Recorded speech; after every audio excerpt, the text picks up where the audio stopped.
Far above the ruined world, the last of humanity lived in a floating city called Miss Gun. Kanata and the others attended school in the Sky Wizard Division. One day, Chloe met with Freya to deliver documents regarding Fireteam E601, a squad made up of lower-class students. The first member was Rico. Chloe asked if Rico had issues with delusions, but Freya told her not to question it and simply read the documents. Rico ranked near the bottom of the Sky Wizard Division. People even labeled her class as Class F due to their poor performance. The general public considered someone like her a failure, but Rico believed herself to be a goddess hero destined to save the world.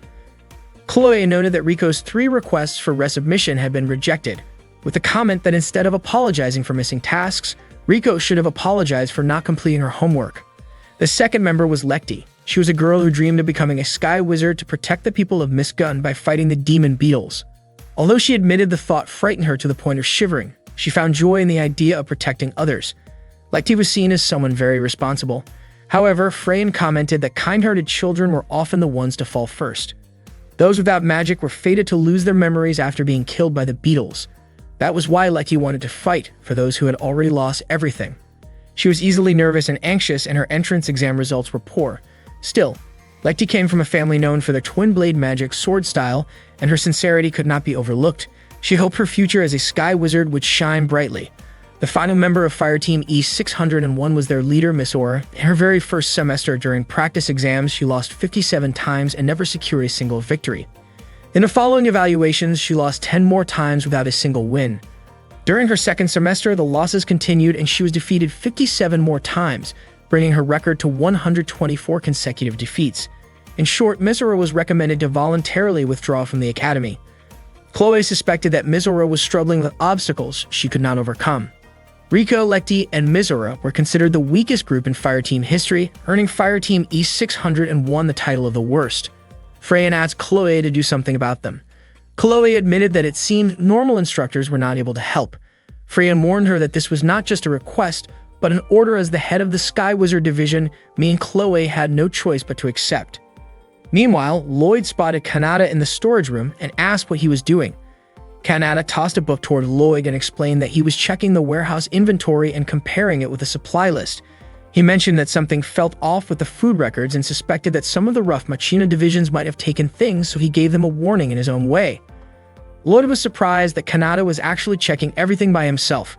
Kanata admitted it had taken him the entire night. Lloyd was shocked, since normally it would take 10 people 3 full days to get it done. Lloyd then told him that the leader of the Sky Wizard Division wanted to see him in the office during the lunch break. After that, Kanata hurried out of the storage room, hopped on the train, and got off at ground station. As he walked toward the office, he accidentally bumped into Miss Aura, who was rushing past him. Miss Aura scolded Kanata for not paying attention, and in the confusion, his hand pressed against her chest by mistake. Embarrassed, Miss Aura blushed and asked if Kanata was implying that she looked flat. Kanata did not deny it, which made Miss Aura even more upset, and she called him disgusting. To make things worse, the bread with jam Miss Aura had been eating spilled onto Kanata's pants. Miss Aura looked disappointed because her breakfast was ruined, and she demanded that Kanata owed her for it.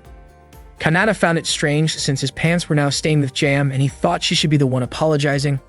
Miss Aura explained that she had barely slept, so she was in a hurry, eating on the way just to make it to practice on time.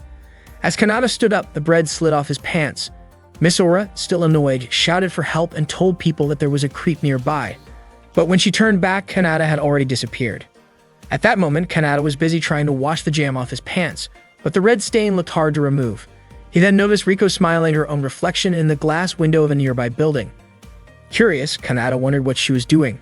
Their eyes met, and with full confidence, Rico asked if her beauty had already mesmerized him. Kanata dismissed it as just another one of her eccentric habits.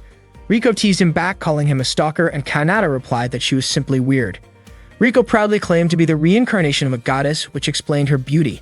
She warned Kanata not to fall in love with her, saying that the only person allowed to adore such beauty was Rico herself.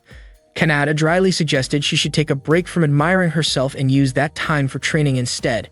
He noticed the uniform she wore and recognized it as the Sky Wizard student uniform. Rico told him that she disliked exhausting activities like training, especially those that made her sweat. Then Rico suddenly realized Kanata was standing there in only his underwear, and she was shocked. She accused him of being indecent and asked why he would even remove his pants after looking at her. Kanata explained that he had already taken them off earlier while trying to clean the jam stain. Riko, still flustered, was stunned that he had been walking around like that the whole time. She screamed, calling out to others and saying that there was a creep right in front of her. Once again, Kanata vanished before anyone could see him, running straight into the restroom to hide. Meanwhile, some female students in the changing room were chatting about rumors of a suspicious person wandering nearby. Kanata stepped out of the restroom, frustrated that he had been labeled as a pervert twice in one day. Just then, he accidentally bumped into Lekti near the restroom. Seeing Kanata standing there only in his underwear, Lekti's face immediately turned bright red. She stammered nervously, reminding him that this was the girls' restroom, and with a trembling voice, she asked if Kanata really was some kind of creep. Kanata quickly denied it. Kanata made his way to Freyan's place, thinking that maybe he shouldn't have taken the shortcut through the preparation field. Not long after, 2 male students spotted him and called him a traitor. When he finally arrived, Kanata ran into Yuri, who also called him a traitor. Kanata asked if Yuri was still holding a grudge against him. Yuri said she had stopped wasting her time thinking about him since to her, remembering Kanata was pointless. Even so, Kanata insisted that Yuri was still holding on to it. That annoyed Yuri so much that she almost lashed out at him, but Chloe quickly stepped in to hold her back. Yuri told Chloe to let her go, explaining that she wasn't carrying a grudge and she wasn't trying to start a fight. She claimed she was simply stating facts, but Kanata still treated it like a grudge. Frustrated, Yuri stormed off and 2 male students nearby laughed at the scene. Chloe warned Kanata not to act that way, since it could make Yuri angry, but Kanata admitted he actually hoped she would get even angrier with him. Chloe questioned why he would think like that. Kanata explained that Yuri had joined because she wanted to be with him, and he was sure she was still hurt. Since Yuri had never been good at controlling her emotions, maybe it was better if she let them out once in a while. That incident had happened more than 6 months ago. At the time, Yuri had been unconscious and never witnessed it herself, and Kanata had also been badly injured. He said that the only person who ever comes out of battle without a scratch is someone who doesn't have the skill to be there in the first place. Chloe admitted she felt responsible for what had happened, so she offered Kanata a good deal. Seeing Chloe smile as she said it, Kanata was convinced that it meant trouble. Chloe brushed off his suspicion, saying she trusted the leader of the Sky Wizard Division. Chloe then led Kanata to meet Freyan. Freyan called him a traitor who still dared to show his face. Kanata admitted he hadn't actually planned to come, but Chloe suddenly smacked him lightly to shut him up. Freyan explained she hadn't called Kanata there to lecture him. Instead, she wanted him to take responsibility and become the instructor for Fireteam E601. She told him to teach this struggling group so they could fulfill the school's mission of training Sky Wizards capable of pushing back the threat of the beetle-like demons. Kanata wondered why it had to be him, when there were plenty of others available. Chloe explained that everyone else was already assigned for the season, and besides, she personally wanted Kanata to do it. She said she knew how hard he worked behind the scenes, like helping out with logistics when nobody was watching. Kanata agreed to at least read the file, but when he looked at it, he was shocked to see how terrible Fireteam E601's results were. Meanwhile, the members of Fireteam E601 were having a discussion. Miss Aura suggested they start training, but Riko refused, saying that a goddess like her didn't need practice. Miss Aura scolded Riko, accusing her of going against her authority as the team leader. Just then, Lekti looked nervous as she tried to speak up. She said something had happened to her earlier that morning. At the same time, Kanata was walking through the school corridor. Other students who passed by recognized him. Everyone knew he was from the regular division, and most of them considered him a traitor. They wished he would just stay away from them. But to their surprise, Kanata casually asked them where the Fireteam E601 room was. The students mocked the group, calling them losers. Back with the team, Lekti admitted she had run into someone unsettling earlier that morning. Riko said the same thing had happened to her. And then Mizora added that she too had met a creepy person who had spilled bread and jam on his own pants, which she found disgusting and humiliating to even recall. Instead of solving the mystery, Riko and Mizora started arguing, and Lekti tried her best to calm them down. Not long after, Kanata entered their room. He introduced himself as the instructor of Fireteam E601, explaining that he was a second-year student in the regular Sky Wizard Division and that he was 17 years old. Mizora immediately recognized the name and labeled him a traitor. Riko said she had also heard about him, while Lekti was confused and asked if Mizora really knew him. Mizora confirmed it, calling Kanata both a well-known traitor and someone suspicious. Riko and Lekti agreed with her, convinced he was the same unsettling person they had all run into. The three of them instantly activated their weapons and pointed them at Kanata. Kanata stood there, baffled at why they were calling him that. For context, Miss Gun was a floating city dedicated to training Sky Wizards. It hovered about 3,000 meters above sea level, with a population of around 6,000 people. About 90% of them were wizards like Kanata and the others. A long time ago, humanity was forced to abandon Earth because the land had been overrun by armored insect-like demons. People moved to floating cities to continue their lives, and the city came to be known as Miss Gun. Riko considered herself to be a star in Miss Gun. That day, Kanata entered Fireteam E601's room and introduced himself as their new instructor. Misora questioned why Kanata had become their instructor, but Kanata told her not to worry about the details and instead encouraged them to move forward. Misora was convinced that Kanata couldn't read the data properly and also carried his usual shameless attitude. Kanata recognized Mizora's name as a second-year student in the Sky Wizard Preparatory Division. She was 14 years old, her class performance grade was D, her practical training grade was E, and the review report even recommended that she voluntarily withdraw from the academy. Misora argued that her abilities couldn't be measured by test results alone, but Kanata didn't seem to believe her. Misora blushed under his gaze, unable to stand it any longer, and quickly walked away. Riko remarked that Misora was just a low-level student, which explained her poor grades. She then tried to introduce herself to Kanata, but he already knew about her. Riko was also a second-year student in the Sky Wizard Preparatory Division with an A in classroom grades. However, because she missed her homework, her practical training grade was marked as an F. Normally, E was the lowest grade, but for some reason, Riko had received an F. Riko admitted that she couldn't leave her hair messy, so she had skipped it. Kanata then pointed out that Lekti was another second-year student in the Sky Wizard Preparatory Division with equally poor grades that rivaled Mizora's. Her practical exam results were unstable, as she would win and lose against the same opponents. Hearing this, Lekti felt guilty and apologized. Just as Kanata was about to begin teaching, Mizora voiced her objection, saying she didn't want a so-called traitor instructing them. Lekti, confused, asked why Kanata was being called a traitor. Misora explained that about 6 months earlier, Kanata had fought against several insect demons and managed to escape unharmed. But ever since then, he had been seen as a coward, frequently skipping missions and missing important ranked matches where his team should have earned an S rank. After repeatedly disappointing people's expectations, Kanata earned the nickname of traitor. Misora said she couldn't allow someone so irresponsible to be her teacher. Kanata replied that Misora was free to voice her complaints to the head of the Sky Wizard Division, then asked whether she felt embarrassed because she had never won a first-rank match. Misora told him not to underestimate her. She admitted that she felt ashamed, but she still wanted to become a great Sky Wizard and didn't want to waste her time. Riko argued that Kanata's remarks about her were inaccurate. Despite her young age, she had already been praised as the reincarnation of a goddess and her abilities were more than adequate. Lekti added that she didn't want to skip the training either. Kanata told them that people used to call him the Black Sword Master Kronos, and as their master, he would train them properly. If they worked hard, they could reach his level of strength or even surpass him. He asked them to imagine themselves defeating fire teams ranked above them, contributing in a dramatic way to humanity's fight against the insect demons. Inspired, the three girls imagined how cool it would be to fight those creatures. Misora eventually agreed to be trained by Kanata, but Riko refused, saying that as a goddess she wasn't willing to sweat or work hard. Misora grew frustrated, pointing out that this very attitude was why Riko couldn't achieve good results.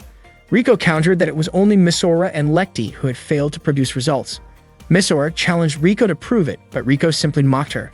Kanata asked if Riko's exam results had been graded by Freyan, but Riko dismissed the need for exams altogether. Kanata said he had never seen Riko's true abilities, so based on the data, he had to consider her at the same level as Misora.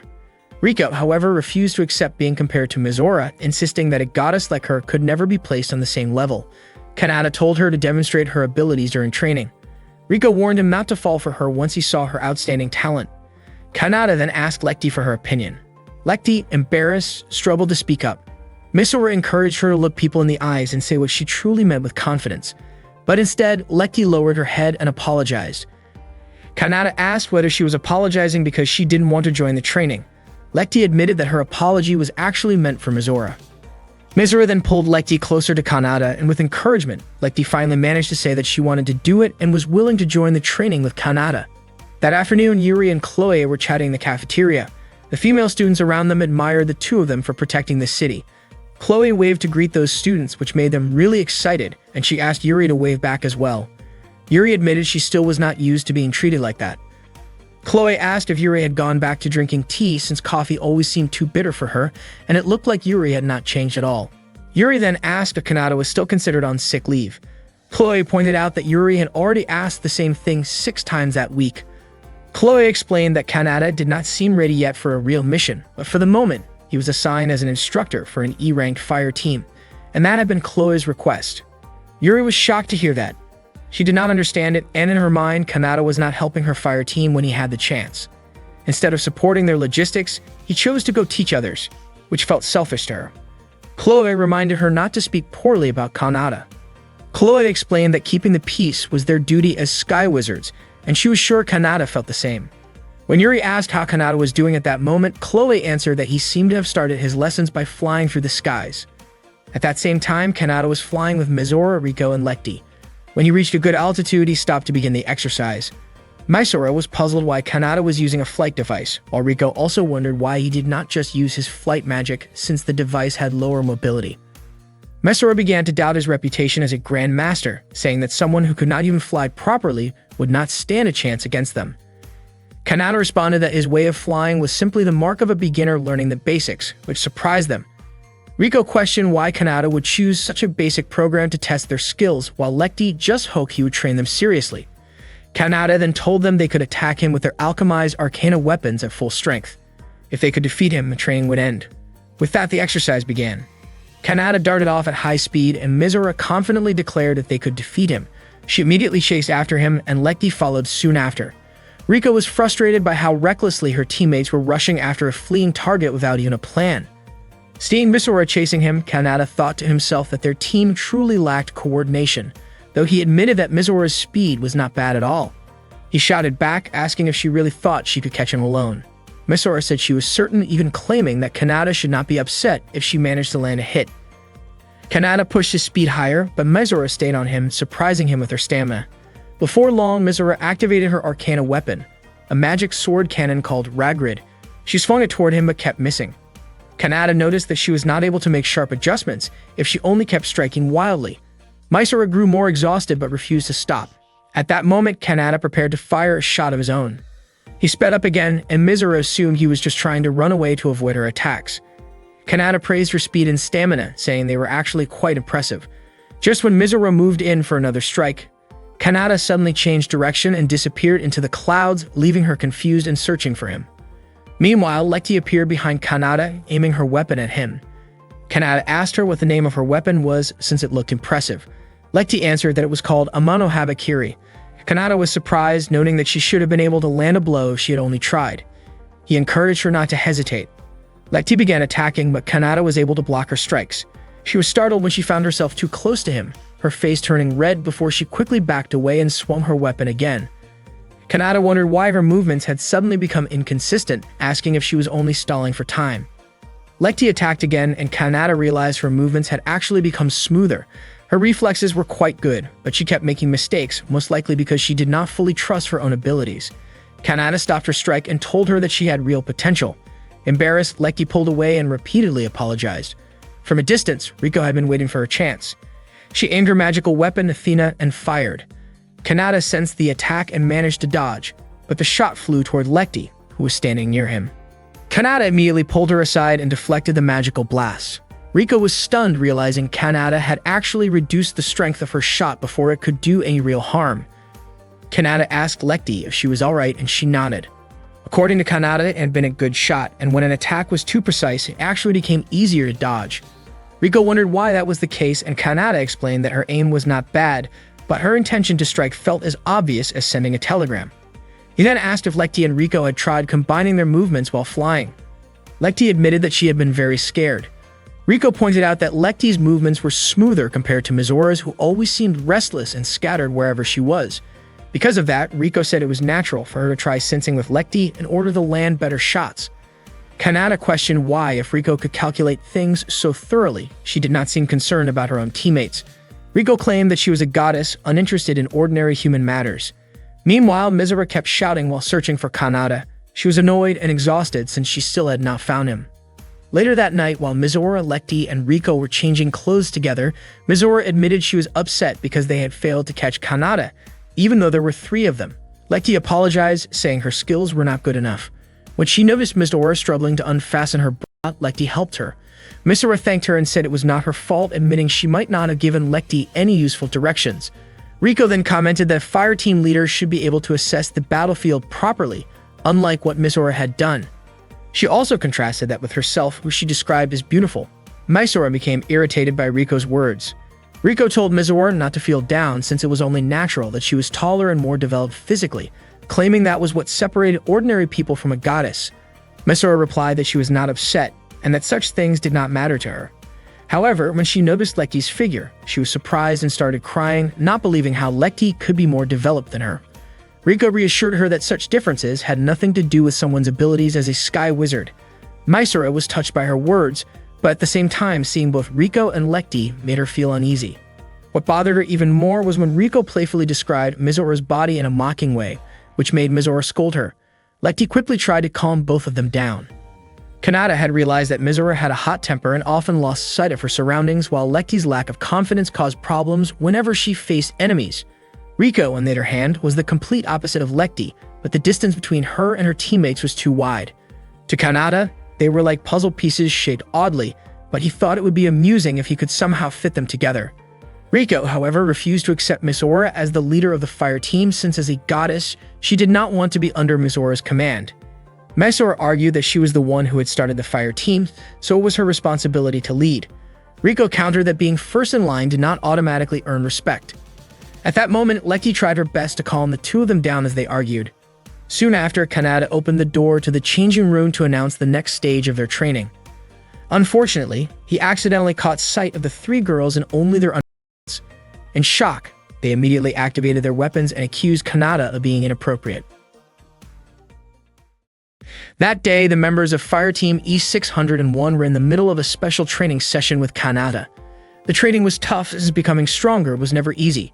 During the session, Riko admitted that she had no intention of joining in because she believed herself to be like a goddess. She left the room right away. Misora tried to stop her, but Riko ignored her.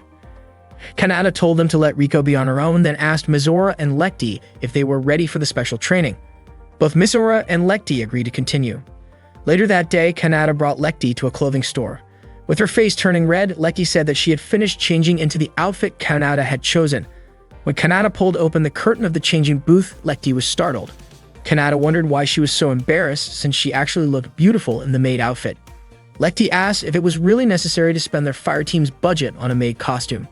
Kanata explained that the outfit was important for their training. Before leaving the shop, he told Lecty that her task for the day was to hand out flyers while wearing the maid outfit. Lecty was shocked, but she had no choice but to do it. That afternoon, Lecty began her task. When two students walked by, she tried to call out to them, but she couldn't bring herself to speak clearly. The students thought she was acting strange and walked away. Not long after, 3 male students came over. They were stunned to see her dressed as a maid and quickly surrounded her. The flyers scattered to the ground and Lecty politely encouraged them to take one. The students happily picked up the discount coupons and thanked her. Lecty was surprised that she had actually managed to hand them out. Meanwhile, Kanata asked Misora to find out Riko's weaknesses. According to him, everyone had at least 2 weak points, and even if Riko tried to act calm, there was a chance she had some surprising vulnerabilities. Misora seemed reluctant about this request. Even though she didn't get along with Riko, she didn't want to lower herself to spying. Suddenly, Kanata covered her mouth because he had noticed Riko walking nearby. In the process, he accidentally touched her chest and quickly apologized, saying he hadn't realized it. Misora was offended, especially when Kanata's words made it sound like he hadn't noticed anything because she was too small. Kanata urged her to stop arguing and follow Riko. That day, Riko went shopping for clothes. Through the reflection in the store's glass, she noticed Misora tailing her. She immediately approached and asked what Misora was doing. Misora was shocked that Riko had caught on so easily and wondered if she had some kind of special ability. Then Misora realized her reflection in the glass had given her away. Riko asked if Misora had feelings for her. Misora was at a loss for words and couldn't come up with an excuse. Riko told her she needed to shop, but Misora insisted she wanted to join her. Suspicious, Riko pinched Misora's cheek, worried that maybe someone had cast an illusion spell on her, since it was strange for Misora to suddenly want to spend time with her. Still, she allowed Misora to tag along. Elsewhere, Kanata was drinking coffee outside when Lecty approached and handed him a flyer. He asked if she had completed her task. Lecty admitted that at first she had been extremely nervous, but afterwards she managed to gain a little courage. Kanata then told her it was time for the second step, asking her to start working at the cafe. He walked away while Lecty insisted she couldn't possibly do it. Suddenly, several customers called her over to take their orders. With so many people waiting, Lekti panicked and shouted out for Kanada's help, saying she couldn't handle it on her own. That same afternoon, a young man named Real was walking while looking at his tablet, mumbling that most of the armored insects seemed to come from the Arcanar class. Without realizing it, he bumped into Yuri, who was carrying a drink. She immediately apologized as the drink spilled, soaking Real's pants. Feeling extremely guilty, Yuri apologized over and over. She quickly knelt down, trying to wipe off the spill. The stain didn't seem to go away, and Yuri grew flustered, unsure what else to do. To her surprise, Real's heart raced as he watched her, his face turning red. Yuri apologized again, worried the drink might leave a permanent stain on his clothes. Just then, Riko took the handkerchief from her, saying she could handle it herself. A moment later, Chloe called out to Yuri. Real told her not to worry and urged her to go meet Chloe. Yuri apologized one more time before leaving in a hurry. Real watched her go and only then realized he was still holding on to her handkerchief. That afternoon, Riko went to a bookstore and bought a philosophy book. Mizora asked if Riko was really sure about buying it since the book looked boring. Riko thought Mizora probably didn't understand the joy of pursuing truth yet, and she even called Mizora a child. Mizora admitted it when she was told that. Then Riko invited Mizora to the next store. Mizora didn't expect that Riko still hadn't finished shopping. After that, they went to a doll shop. Riko absolutely loved the sheep doll she found and hugged it right away. Mizora had only just discovered that Riko liked cute things. Riko looked embarrassed and quickly took the shopping item from Mizora's hands. Riko said they needed to use their time efficiently. Mizora began to wonder if Riko liking cute things could be considered a weakness. That afternoon, Lekti was serving customers, but a few male students started teasing her with uncomfortable comments. They laughed, which made Lekti feel very embarrassed, and she quickly walked away. Lloyd saw everything and recognized Lekti as Kanada's student. At that moment, Lekti sat alone, saying she couldn't do it. Suddenly, Mizora arrived and asked what Lekti was doing there. Lekti immediately hugged Mizora and cried and told her everything. Mizora couldn't believe the kind of special training they were getting. Lekti asked if Mizora's training was more normal than hers. Mizora laughed and admitted it. She said she was willing to help Lekti if needed, and that made Lekti happy. Not long after, Mizora changed into a stylish bunny girl costume she didn't expect Kanada had prepared. Customers were surprised by Kanada's plan and how Mizora looked. One of them placed an order, and Mizora gladly served them with a friendly attitude. The students ordered iced tea and iced coffee. Lekti felt nervous seeing the students staring at Mizora, making her uncomfortable. Lloyd called Lekti over to pour water. She poured it into his glass, but her hands were shaking. Lloyd said it seemed like talking to others was difficult for Lekti. Surprised, Lekti accidentally spilled a drink, quickly apologized, and wiped it up. Lloyd told her that when she found something difficult, that was exactly where her weakness lay. He encouraged Lekti to trust her instructor. He also reminded her she had a good friend she could follow as an example. Mizora was serving customers cheerfully and efficiently, working hard, and it amazed Lekti. Just as she wanted to thank Lloyd, she noticed he had already left, leaving a tip on the table. Soon after, another customer called her, and Lekti prepared herself to work as hard as Mizora. Freyon saw the group of male students and asked Chloe what was happening. At that time, Mizora and Lekti were working smoothly and confidently. Lekti even looked more enthusiastic than before, to the point that Mizora asked what happened to her. Lekti admitted she felt more motivated because of Mizora. Mizora didn't quite understand what she meant, but she was happy to hear it. Seeing them, Freyon commented on how impressive the two waitresses were and even looked forward to what Kanada planned to do next. That evening, Mizora and Lekti met with Kanada. Mizora questioned the kind of training Kanada had been giving them and asked Lekti to voice her concerns. Lekti asked if Kanada knew about her social anxiety, and Mizora was surprised by her question. Kanada explained that Lekti's sword style was the Art Eisenach, a twin magic sword style created by the master swordsman Albert Eisenach. Lekti was shocked Kanada knew about her family. According to Kanada, only those who had gone through strict training and proven their true skills could carry the Eisenach name. If during yesterday's fight Lekti had looked into Kanada's eyes, it would have been a much more interesting match. Unfortunately, she couldn't do it, so she wasn't able to show her true ability. Lekti admitted she couldn't make eye contact or go to places where many people were watching her. She would get nervous and fail to do things properly. She confessed that she hated that side of herself. Kanada told Lekti not to worry about it because no one was ever completely satisfied with themselves. He gently patted her head and explained that at that moment, Lekti already knew what she needed, and the rest was simply about trying her best to improve. Lekti smiled, her face turning red, while Mizora also patted her head and encouraged her. Lekti felt so grateful to Mizora because thanks to her support, she was able to push herself harder. Kanada then asked Mizora how she had handled the training he gave her. Misora admitted that she had failed because she could not figure out Riko's weaknesses. She says she was surprised to learn that Riko actually read difficult philosophy books, even though she also enjoyed funny and lighthearted things. Kanata praised her, saying she had made progress, and then went to buy some ice cream. Misora wondered why Kanata said that when in her own eyes she had only failed. Soon after, Kanata gave the ice cream to Lekti and Misora as a reward for their hard work. Both of them happily ate it and really enjoyed it. Misora admitted that she did not know much about Riko, let alone her weaknesses, and she had not even realized that Lekti had stage fright. Because of this, she felt like she had failed as the leader of the fire team. Kanata reassured her by saying that she had learned something through the experience, and that itself was progress. He then asked Lekti to try the same kind of training she had done that day, and she agreed. Misora also agreed to keep observing Riko, but Kanata explained that the purpose of the training that day was to make Misora realize her own weaknesses. Overcoming those weaknesses, however, required a completely different kind of training, and he wondered whether he had failed to make that clear to her. Misora grew frustrated and, without meaning to, dropped her ice cream on the ground. She then cried over her ice cream being wasted. That night, Kanata was sitting in front of his computer when Chloe suddenly floated up behind him.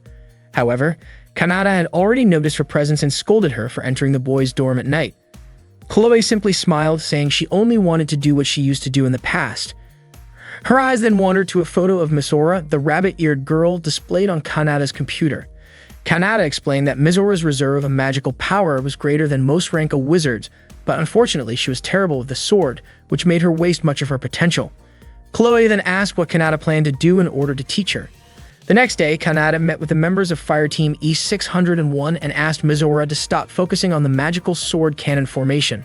Instead, he suggested she should position herself to support the magic cannon from mid-range because she had no natural talent for swordsmanship, while her flight magic and magical reserves were far more impressive. Kanata said his goal was simply to make the best use of her abilities. Misora refused to do that, saying she did not care, and even if it could make her stronger, she would not change her path. Kanata told her to stop being selfish, since the magical sword cannon was unbalanced, outdated, and too difficult for a beginner to handle. Misora denied being selfish, saying she was simply doing her best, but still rejected the idea of moving away from the sword cannon style. Kanata said that no matter how hard she tried, putting effort into the same approach would only produce the same results. Misora realized she had misjudged him, since she thought Kanata might have been a capable instructor. In her eyes, Kanata clearly did not understand her at all, so it was better if he stopped telling her what to do. Frustrated, Misora stormed out of the room. Seeing this, Lekti immediately ran after her.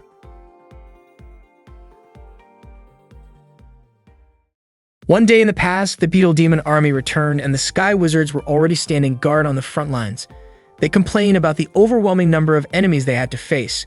Suddenly, a woman stepped forward with courage and incredible skill, raising her sword against the swarm. She swiftly dodged the Beetle Demon's attacks and struck them down one after another. Even when a giant Beetle Demon appeared and launched its attack at her, she continued to evade. Once her sword was fully charged with magic, she unleashed her powerful technique, Strike Blaster, destroying the giant Beetle Demon's body in an instant. With that, the rest of the Beetle army was wiped out. This woman was admired and relied on by many. Her name was Sochi, the mother of Misora. Since childhood, Misora had always been proud of her mother's strength.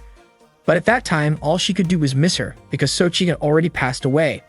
When Kanata asked her to change positions, Misora refused. She wanted to be just like her mother and had made up her mind not to give up. That same day, Lekti went into her room to deliver some coffee. When the door opened, she was surprised to see that the one who had ordered the coffee was Lloyd. Lloyd praised Lekti for her hard work, leaving her stunned. Inside the room with Lloyd were Chloe and Freyan. Freya noticed the girl who had just brought the coffee and pointed out that she was a member of Fire Team E601. Freya then asked if Lekti was still training like that. Chloe suggested that if Freyan was really curious, she should ask Kanata directly. However, Freyan doubted he would answer so easily. After delivering the coffee, Lekti walked down the hallway and saw Riko stepping out of the room. She quickly caught up to her and invited Riko to join their training. But Riko, who often called herself a goddess, flatly refused, saying she had no time for sweaty practice sessions. Lekti explained that Misora hadn't been coming to school for several days, so she didn't know what to do alone. Riko brushed her off, saying that as a heavenly goddess, she didn't concern herself with such trivial problems. Hearing this, Lekti said it seemed she would have to rely on Kanata instead. Riko assumed Lekti was placing too much faith in someone she still considered a traitor. Lekti admitted she had been worried at first, but now she understood that Kanata truly meant to take their training seriously. Meanwhile, Real from the regular division's medical department was sitting on a park bench. He was practicing how to return a handkerchief to Yuri and properly thank her. Before long, he noticed Yuri walking up to Kanata. Yuri pointed out that Kanata had been training the girls for several days. Kanata was surprised she knew about that. Yuri explained that it was obvious since Fire Team E-601 hadn't been assigned to practice in the airspace, and it was easy for her to notice. Kanata responded that maybe it was better that way. Yuri grew frustrated, pointing out that Kanata was the only one on the special fire team with free time, and she worried that he might betray Fire Team E-601 too. Kanata said he needed to head home since he didn't have time to spare. Yuri insisted their talk wasn't over, but Kanata still left. Real, who had witnessed everything, started trembling and accidentally dropped the handkerchief without realizing it. Later that afternoon, Kanata visited a small cafe looking for Mizora. As soon as he walked in, the shop owner greeted him. Kanata explained that he wasn't there as a customer. Mizora, surprised, asked what he was doing at the cafe. Kanata was relieved to see that she was safe. Mizora, however, expressed her irritation toward him. The cafe owner immediately scolded her for being rude to a guest. Mizora told her father not to interfere with her business. Kanata was surprised to find out that the cafe owner was actually Mizora's father, Gail, since the two didn't look very much alike. Gail laughed and said Mizora resembled her mother. Mizora frowned and hurried into her room. Gail apologized to Kanata, saying their family wasn't perfect. As Kanata noticed a framed family photo hanging on the wall, he complimented Gail's wife, saying she was beautiful, and it was true. Mizora did look just like her mother. Gail said that the only thing left of his wife was that photograph. While talking, he served the specialty of his shop, the famous steak. Kanata explained that he did not come as a customer. After tasting the steak, he immediately praised the dish. Gail laughed and mentioned that steak had been the favorite meal of his late wife. He then shared that his wife, Soki, was once a sky wizard. At the same time, Mizora quickly changed her clothes and left. Gail talked about how Mizora had been skipping school for several days, but he admitted he could not bring himself to scold her. He asked Kanata if he knew what was going on with Mizora. Before Kanata answered, he asked Gail why Mizora seemed so obsessed with the canon-style magic sword. Gail became convinced that Kanata was not just a casual acquaintance of Mizora. Kanata then admitted that he was Mizora's instructor, and his job was to give her the chance to grow stronger. Gail explained that people used to call Sochi the greatest canon-style magic swordswoman in the floating city where they once lived, but one day, Sochi left for a mission and never returned.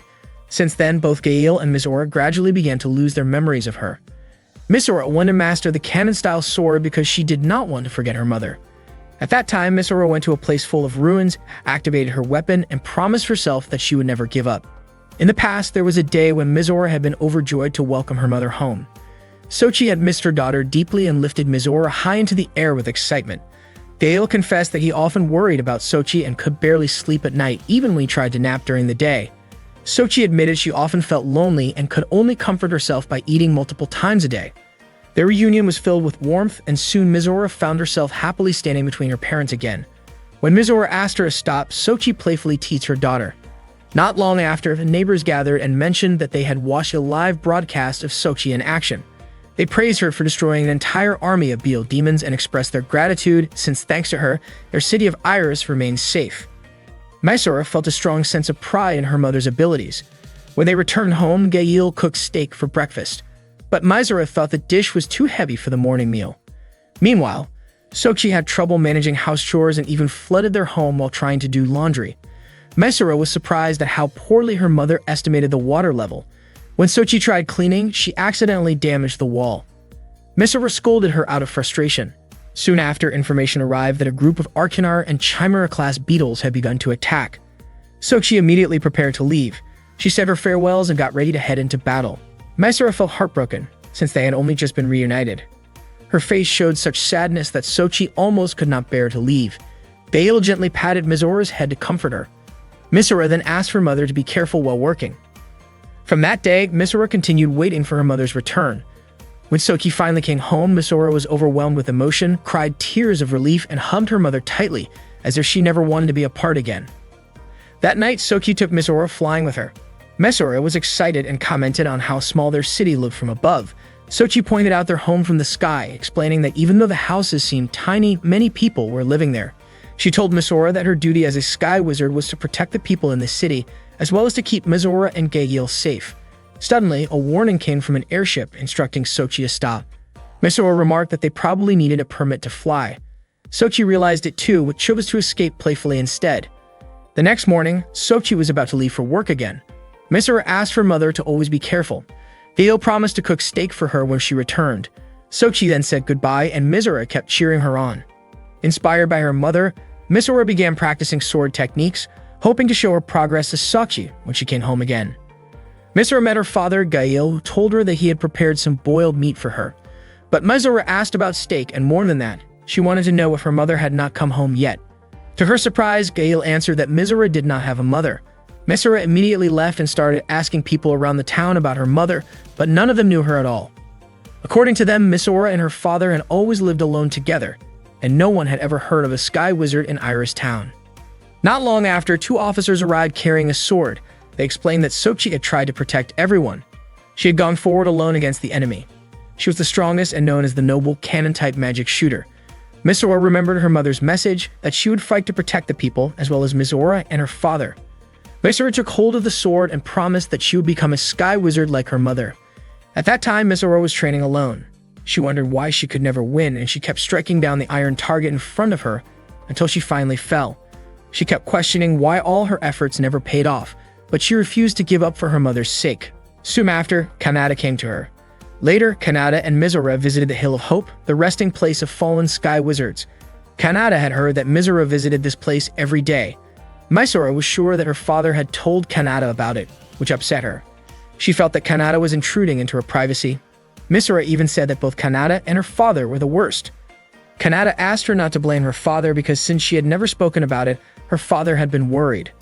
Kanata asked why she was so fixated on the cannon sword, and that was why he had chosen this place.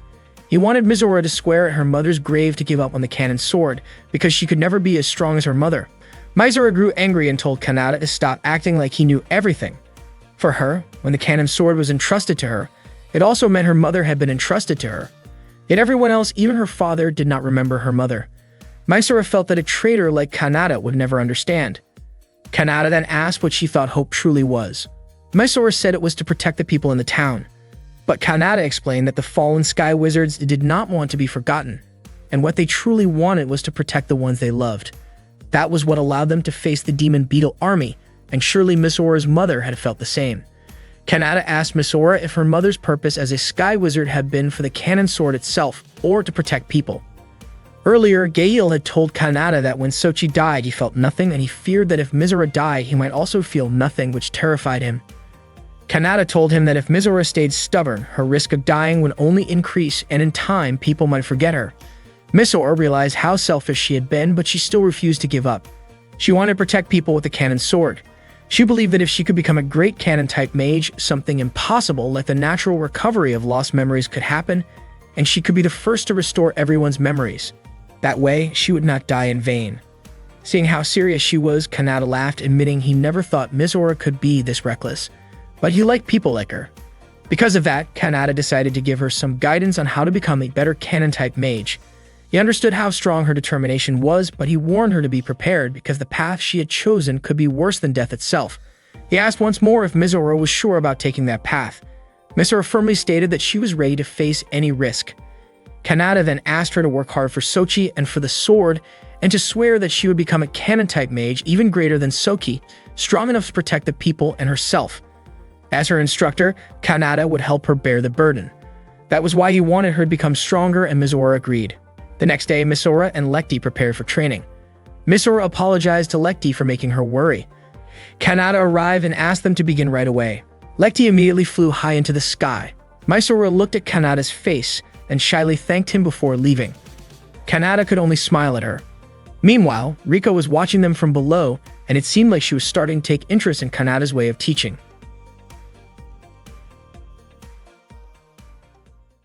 While Kanata was training Fireteam E601, he learned more about each member's strengths. Lekti's Eisenach twin sword style was extremely powerful, allowing her to fight with two blades at once. Meanwhile, Misora's cannon-style magic sword could strike down nearby enemies from a long distance, an incredible weapon, though one that wasn't easy to master. That morning, Riko was enjoying her dream when Freyan's voice woke her up. Riko sat up, saying Freyan had disturbed her sleep. She complained that a goddess like herself was tied down by meaningless school rules. After that, Riko got out of bed, took a shower, and prepared for school. At lunchtime, some students chose to sit far from Kanata, calling him a traitor. Kanata was eating with Lloyd, who admitted he was impressed by him. Kanata was surprised to hear such words from Lloyd. Then Yuri appeared, wondering why Lloyd didn't ask Kanata how he could stand tall as someone hated throughout Miss Gun. Kanata ignored Yuri and told Lloyd about their upcoming opponent instead. Feeling brushed off, Yuri commented that the fire team Kanata was training was too weak to even start a proper fight, and since they also had a so-called traitor, she believed there was no way Kanata could win. Kanata responded by saying it was actually a good thing, since his team wouldn't feel extra pressure that way. Irritated, Yuri asked if that was the kind of excuse losers made and wondered what kind of teaching Kanata was giving them. Kanata replied that his fire team simply had a better chance of winning this way. Hearing that, Yuri was reminded of when they once fought together against beetle-like demons. She hoped Kanata hadn't changed completely. Yuri left and Lloyd followed her to try and comfort her. Not long after, Riko arrived, commenting that she was surprised at how much Kanata could eat. She then shared that while showering earlier, she had seen something beautiful. Kanata wondered if she had seen a ghost or something similar. Riko smiled and explained that the beauty she saw was none other than herself in the mirror. She thought that no one in the world could be as beautiful as she was. Kanata laughed and said Riko was truly amusing.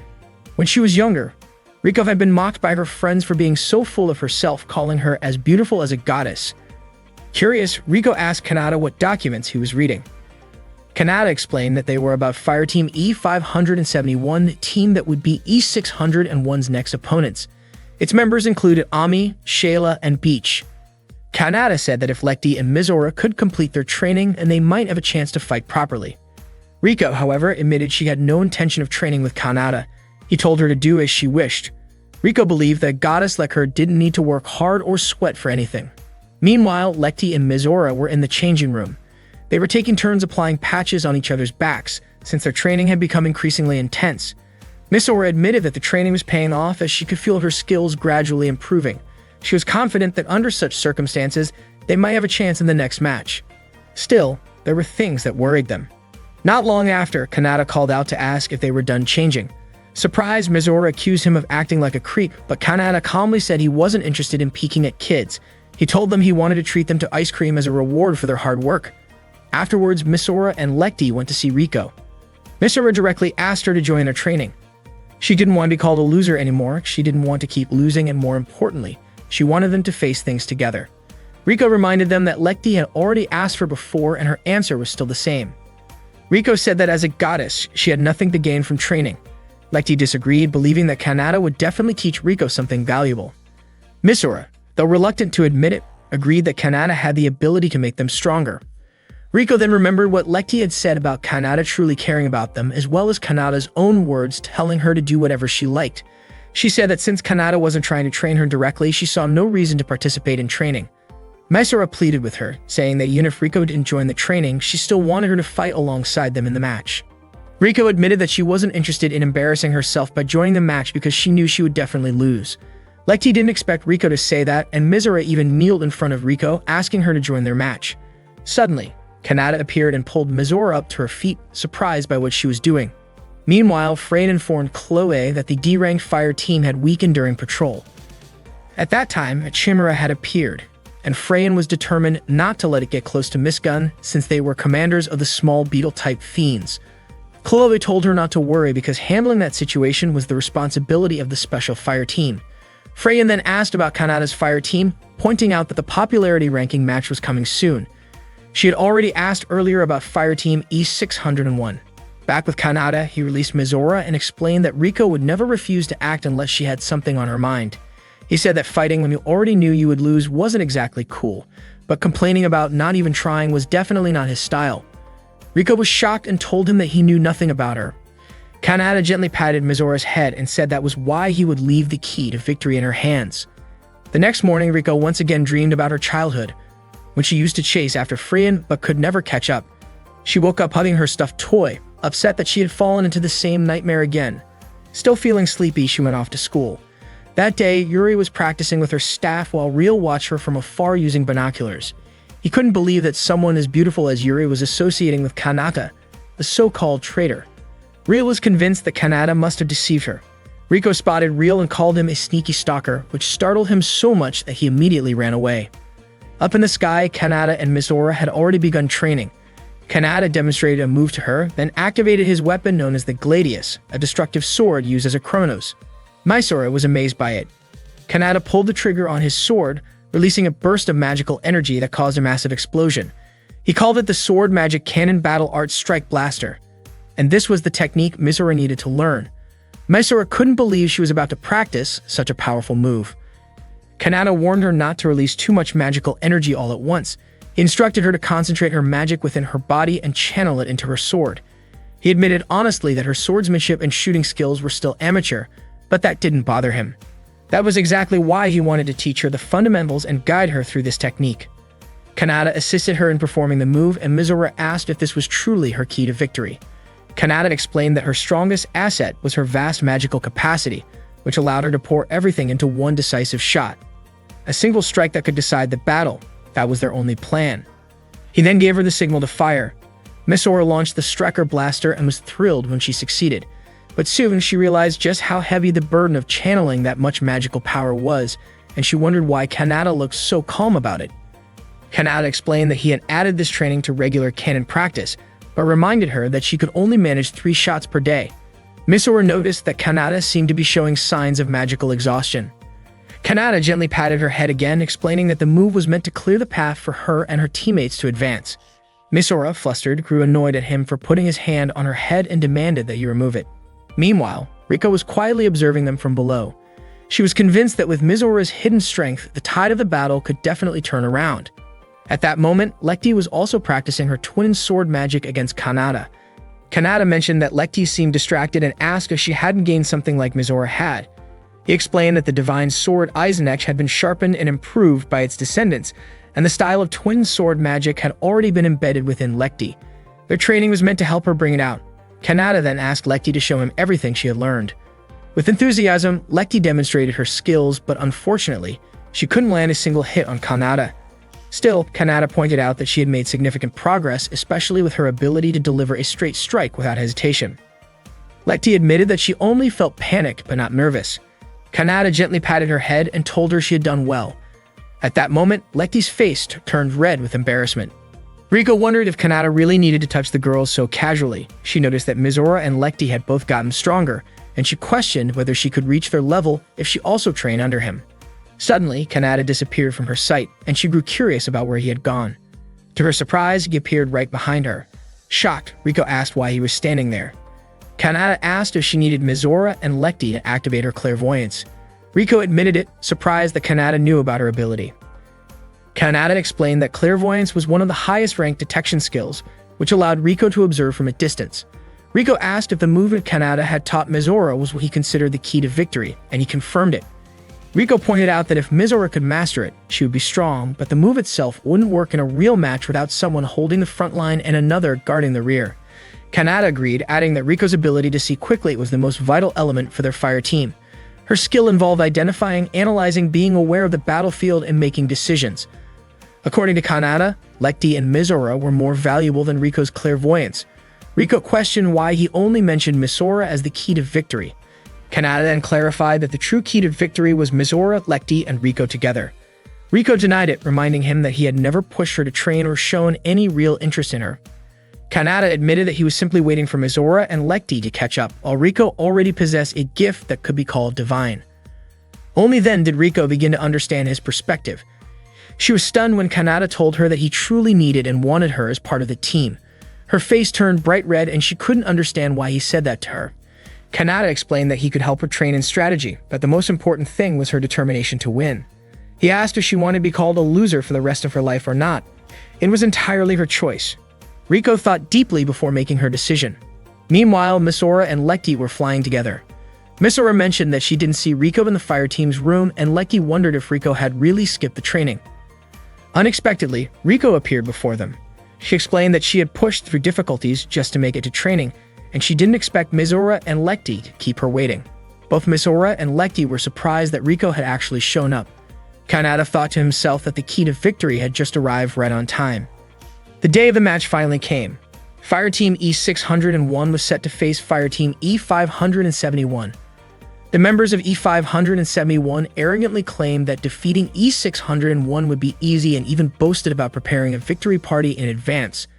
Misora refused to accept being looked down on like that. Riko remarked that they had the attitude of people who always belittled others, and Misora quickly pointed out that Riko behaved that way too. Lecty admitted she felt very nervous. Kanata encouraged them, and Fireteam E601 prepared to begin their match. But suddenly, an alarm went off announcing that a swarm of beetle-like demon forces was approaching Miss Gun. All D-ranked fire teams were ordered to prepare for a surprise attack. At that moment, the beetle demons were flying toward the city. The Arcanar forces, the smallest type of beetle demons, attacked in swarms, while the Mantis class, like Proshin, was one step larger and far more dangerous. The swarm of insect-like demons arrived to attack Miss Gun, and ordinary unarmed students were told to evacuate to the nearest shelter. The floating city of Miss Gun activated its protective barrier. At that moment, Freyan organized all squads to prepare for battle.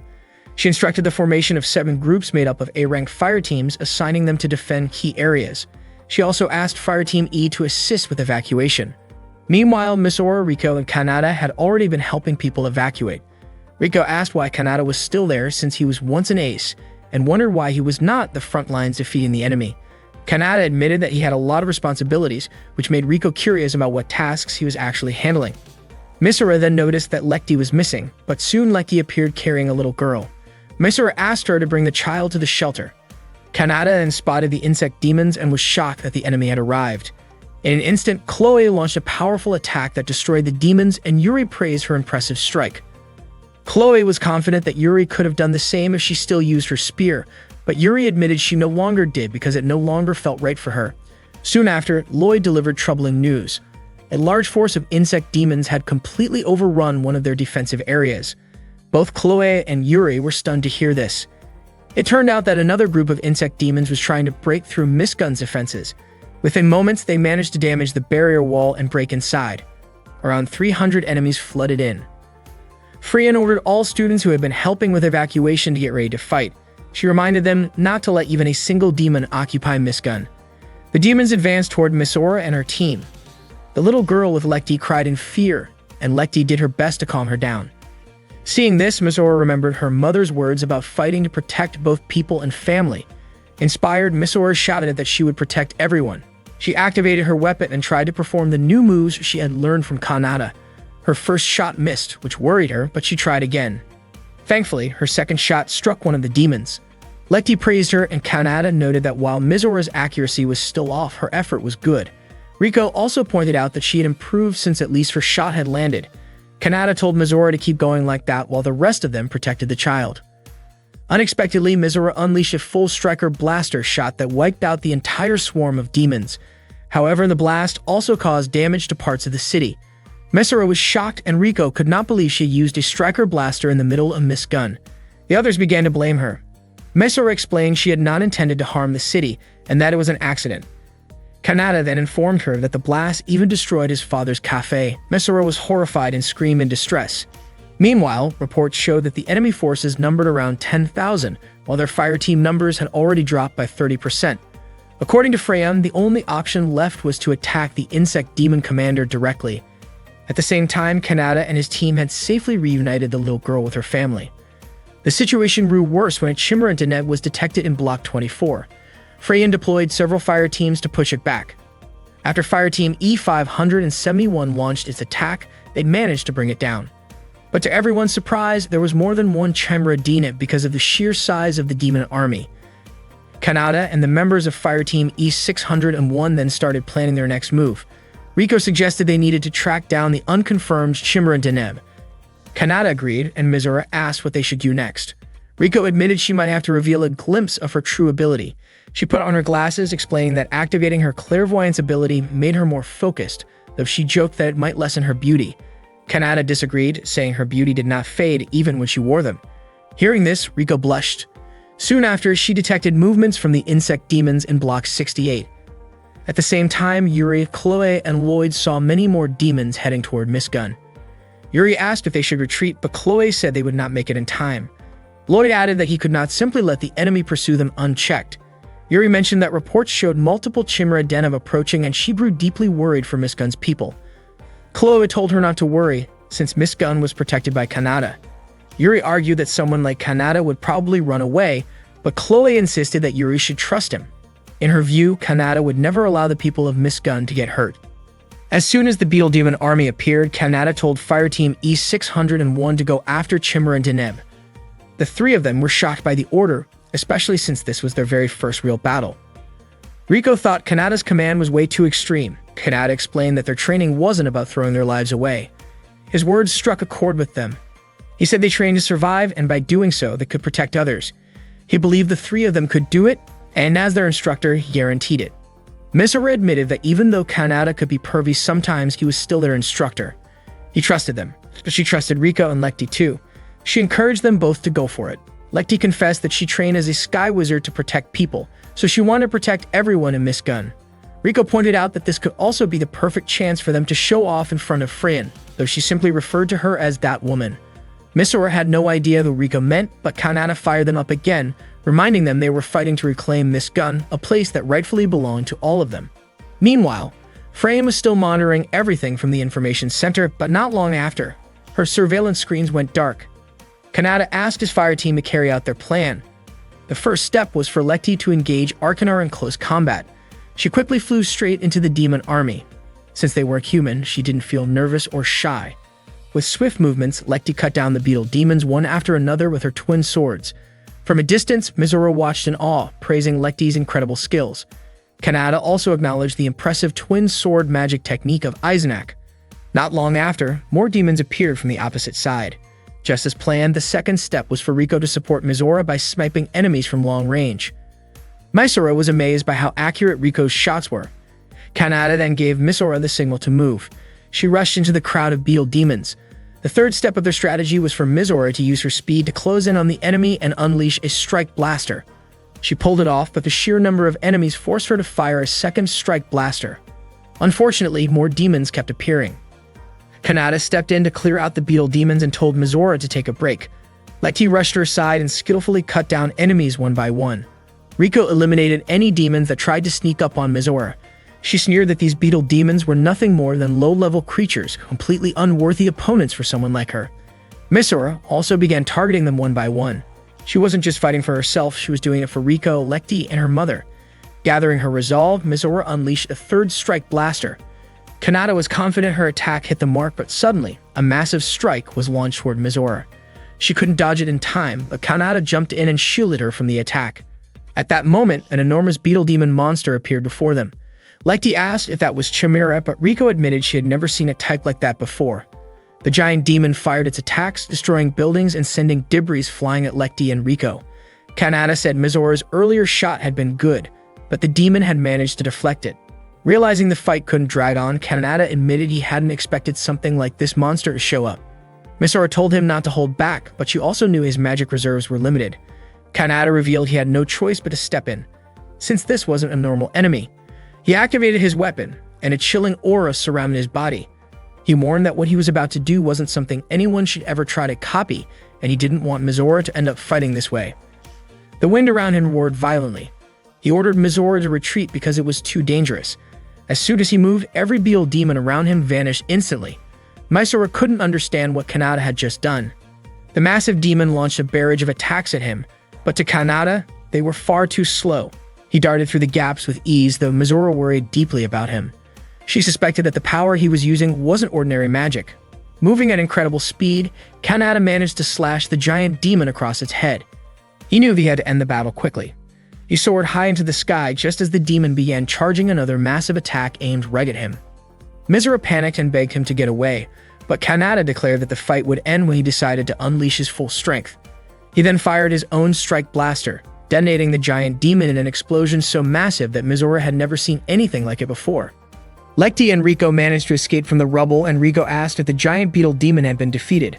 Kanata's powerless body fell downward, and Misora, Rico, and Lekti quickly ran to catch him.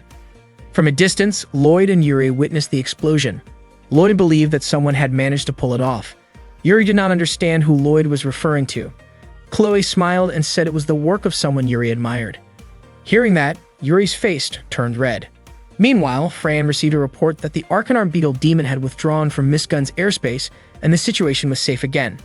She was surprised that the unknown Chimera had been defeated, but she had no idea who was responsible. At that moment, Rio rushed over to check if Kanata was alright, when suddenly something fell from above. It looked like the eye of a monster. Kanata was still weak, and Misora and Lekti were terrified at the thought of losing him. Not long after, Kanata stood up again, relieved to see the sky above Miss Gun clear once more. Lekti, Riko, and Misora's faces lit up with joy. Kanata told them that they were now ready to win the ranking battle, and the team was filled with confidence. The day of the battle arrived. Even though Kanata was still injured, he came to watch. Yuri greeted him and admitted she wanted to see how the students he trained would fight. Kanata asked why she seemed so cheerful, which made Yuri flustered and deny it. She had thought Kanata was helping with the evacuation during the attack, but was confused about why he ended up so badly hurt. Kanata simply said he must have tripped while escaping. The match began, and Kanata told Yuri not to be surprised because Fireteam E601 had grown much stronger. He smiled as he looked at Mizora, Lekti, and Riko, certain they could win. But when the match ended, Fireteam E601 had lost, and Kanata's face fell into disappointment. Fireteam E571 celebrated their victory, telling Mizora and the others to recognize their limits. Mysora looked downhearted. Lekti could barely believe they had lost, but Riko insisted she had made no mistakes. Yuri reminded Kanata that he had just said Fireteam E601 was stronger now. Kanata smiled and replied that setbacks were only natural. That evening, Freyan presented her suggestion to the Academy headmaster, who approved it. Freyan then told Chloe they could accelerate the Sky Wizards training program in a more realistic way by holding a new Academy tournament. Later, Mizora asked Riko how far her clairvoyance ability allowed her to see. Then Riko admitted that she could see things that were extremely far away, but not objects that were invisible. Beetle Demon balloons started attacking Mizora, and she shot them down one by one with her weapon. She was clearly annoyed because those beetle balloons seemed endless. Mizora shouted at Riko, asking her to back her up from behind. Unfortunately, Riko refused, saying she wouldn't help because Mizora's movements were too sloppy. That only made Mizora even more frustrated. At the same time, Lekti was busy popping the beetle demon balloons surrounding her. Mizora kept yelling at Riko to help, but Riko still refused, which pushed Lekti to ask both of them not to fight. From a distance, Kanata could only smile as he watched the three of them. Meanwhile, Lloyd, Chloe, and Yuri were meeting Freyan in her office. Freyan pointed out that the fire team under Kanata's guidance never seemed to change, since they kept extending their losing streak. She asked them to be honest about whether they were involved in the Chimera incident the other day. Lloyd admitted that the three of them obviously didn't defeat the new Chimera species. Freyan was convinced that Kanata and Fireteam E601 were the ones who had actually taken it down. According to her, Kanata then asked for forgiveness for destroying part of the city in the process, but Freyan refused because there were no witnesses or proof. For the sake of fairness toward the other fire teams, she decided to suspend Fireteam E601 as punishment for what happened. At that moment, Lekti, Mizora, and Riko were struggling, barely able to move while being surrounded by beetle demon balloons. Mizora once again asked Riko for help, but Riko still wouldn't move, saying it wasn't worth it to fight those balloons. Lekti pleaded with them to stop fighting. Kanata kept observing from afar, realizing he only had one more step left to take. Back in her office, Freyan began planning to release Kanata from his duties. Yuri agreed with that idea, saying that in her eyes, a traitor like Kanata could never be a proper instructor. Freyan then asked Chloe to bring Kanata to her office. When Lloyd asked if that was the only reason Freyan had called them, she revealed she also wanted to discuss the upcoming tournament with the three of them. After finishing their training session, Fireteam E601 changed clothes in the locker room. Mizora winced in pain, complaining about the bruises on her back. Riko bluntly said that was because Mizora's movements were a mess. To make her point, Riko touched Lekti's back, showing there were no bruises at all. Mizora blamed Riko for refusing to help her during training. After changing, they went to meet Kanata again. Mizora vented her frustration, saying no one acknowledged that Kanata and Fireteam E601 had fought against the beetle demons. Kanata calmly explained that since no one actually saw them in battle, it made sense that nobody would believe it. Mizora didn't expect that kind of response from him, especially after he had used a strange power to fight the giant beetle demon. Kanata quickly covered her mouth so she wouldn't mention it further, and then asked if she couldn't accept that fact. He reminded her that no one would really care about it anyway. Kanata then showed them a tournament flyer. All fire teams were allowed to participate, except for S-rank teams. The winner would be promoted by 2 ranks and receive a custom-made weapon from the Alchemy Division. On top of that, the winner would also get a free pass to enjoy Miss Gun's Street Food Festival. The students became excited about the idea of joining. Lekti started daydreaming about how amazing it would be if she won. Riko imagined the admiration she would receive from other students. Misora pictured Kanata praising her for winning. Each of them got lost in their own thoughts. Kanata then asked what they thought about entering the Miss Gun tournament. Lecty admitted it seemed impossible for them to win, but Misora was determined that they had to at least try. Lecty hoped they could at least win one match, and Rico agreed to participate. With that, Kanata decided Fireteam E601 would enter the Miss Gun tournament, and he would handle the application form. Suddenly, Chloe showed up and told Kanata that Freyan wanted to see him. Unexpectedly, Freyan dismissed Kanata from his position. She believed he couldn't make progress and only kept extending Fireteam E601's losing record, especially after that morning when the team members were fighting among themselves. Kanata noted that it seemed Freyan had been watching them closely. Freyan said suspending Fireteam E601 made sense, since they clearly lacked motivation, and that was the real reason behind their repeated losses. Kanata firmly declared that he was the instructor of Fireteam E601 and had sworn to make them respected Sky Wizards. Freyan doubted that, saying a traitor could never accomplish such a thing. Even though Chloe recommended Kanata, the final decision remained in Freyan's hands. Misora declared that she didn't care if the decision was Freyan's, because in her eyes, only Kanata could truly help Fireteam E601 grow. Freyan, however, couldn't understand what the other Fireteam members saw in him. Kanata believed that if Fireteam E601 managed to win the Miss Gun tournament, then everyone else would finally accept their existence. Freyan laughed when she heard that and mocked Fireteam E601, pointing out that they couldn't even beat Fireteam E. Kanata, however, was confident they could pull it off. Freyan said that if Fireteam E601 actually won the tournament, then she wouldn't suspend them. At that moment, Misora, Lecty, and Rico had been eavesdropping outside the room. Misora was shocked to realize that they were facing suspension.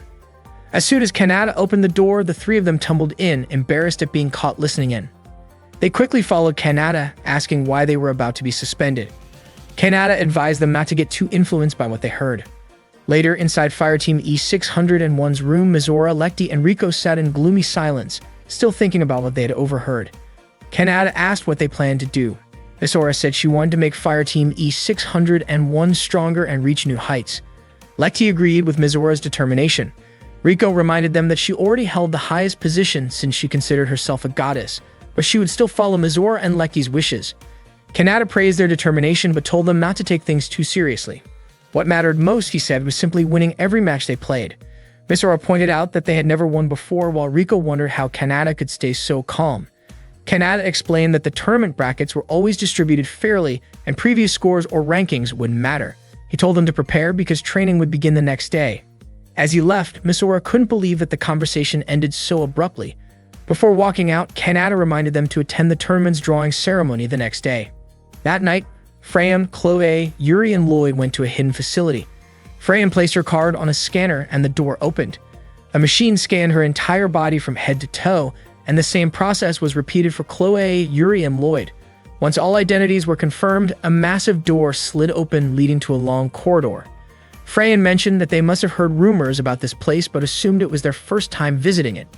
The truth was that this was where beetle demons were studied. The facility was filled with dissection and research equipment, similar to what they had seen in their organ dissection classes. Chloe asked how any of this was connected to their earlier discussion. Freyan pointed out that they had opposed the idea of the tournament. Chloe explained that the tournament only encouraged rivalry among students.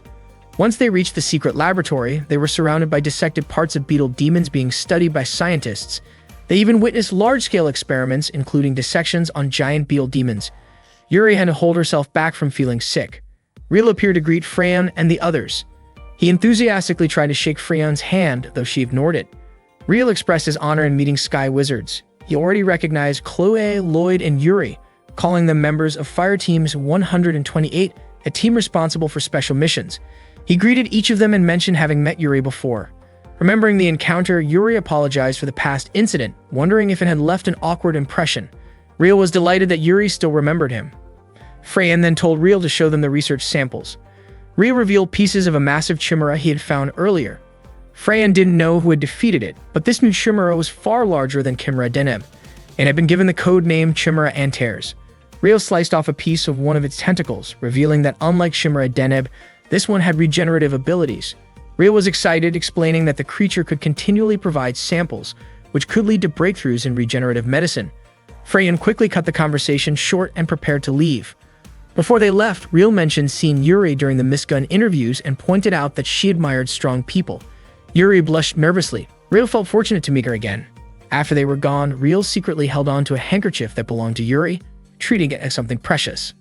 While walking down the corridor, Freyan explained to Chloe, Lloyd, and Yuri that their enemy had the ability to evolve, and at the moment their forces were running out of strength. Chloe realized that this was the real reason behind the Miss Gun tournament. Lloyd noticed Yuri's silence and asked if she was feeling unwell. Yuri admitted she was simply shocked after seeing a place like that for the first time. Lloyd agreed that it was disturbing to see a lab filled with demon parts. Before they parted ways, Freyan told Yuri she would be asking for her help in the future. Yuri, however, couldn't understand why Freyan had chosen her specifically. The next day, the students gathered to decide the tournament slot allocations. Everyone was excited to take part in the event. At that moment, Fireteam E466 ended up in Block B, Slot 12, facing Fireteam A286. Fireteam E466 could only accept their fate since they had to go against a class of team. Meanwhile, Fireteam D299 was paired with Fireteam B621. When it was Fireteam E601's turn to draw their slot, Lekti and Rico cheered Misora on as she prepared to spin the lever. With a determined look, Misora pulled it and Fireteam E601 landed in Block D, Slot 4, where their opponent would be Fireteam E571. Lekti felt relieved that they would be up against another Class E team. Rico, on the other hand, said she would not have minded if their opponent had been from a higher class. Not long after, Kanata arrived and asked about the results of the slot drawing. Misora and the others quickly rushed over at him, with Misora explaining that they had been matched against another Class E team. Lekti expressed confidence that with this outcome, they would avoid being suspended. Just then, Yuri appeared and greeted Kanata. Kanata was surprised, wondering aloud since S-rank wizards were not supposed to participate. However, Yuri explained that she was not there to compete herself, but rather her fire team was. She revealed that the chairman of the Sky Wizards had assigned her as an instructor for a class of fire team. Unfortunately, her team, Fireteam A227, and Kanata's Fireteam E601 were placed in different blocks. Kanata thought this was actually a good thing, since it meant Yuri's team and his own might end up facing each other in the finals. Hearing this, Yuri was caught off guard. Kanata teased her, asking if she was afraid of losing. Irritated, Yuri denied it, wondering why Kanata sounded so sure that her fire team would lose. Kanata then turned the question around, asking if she truly believed her team could win.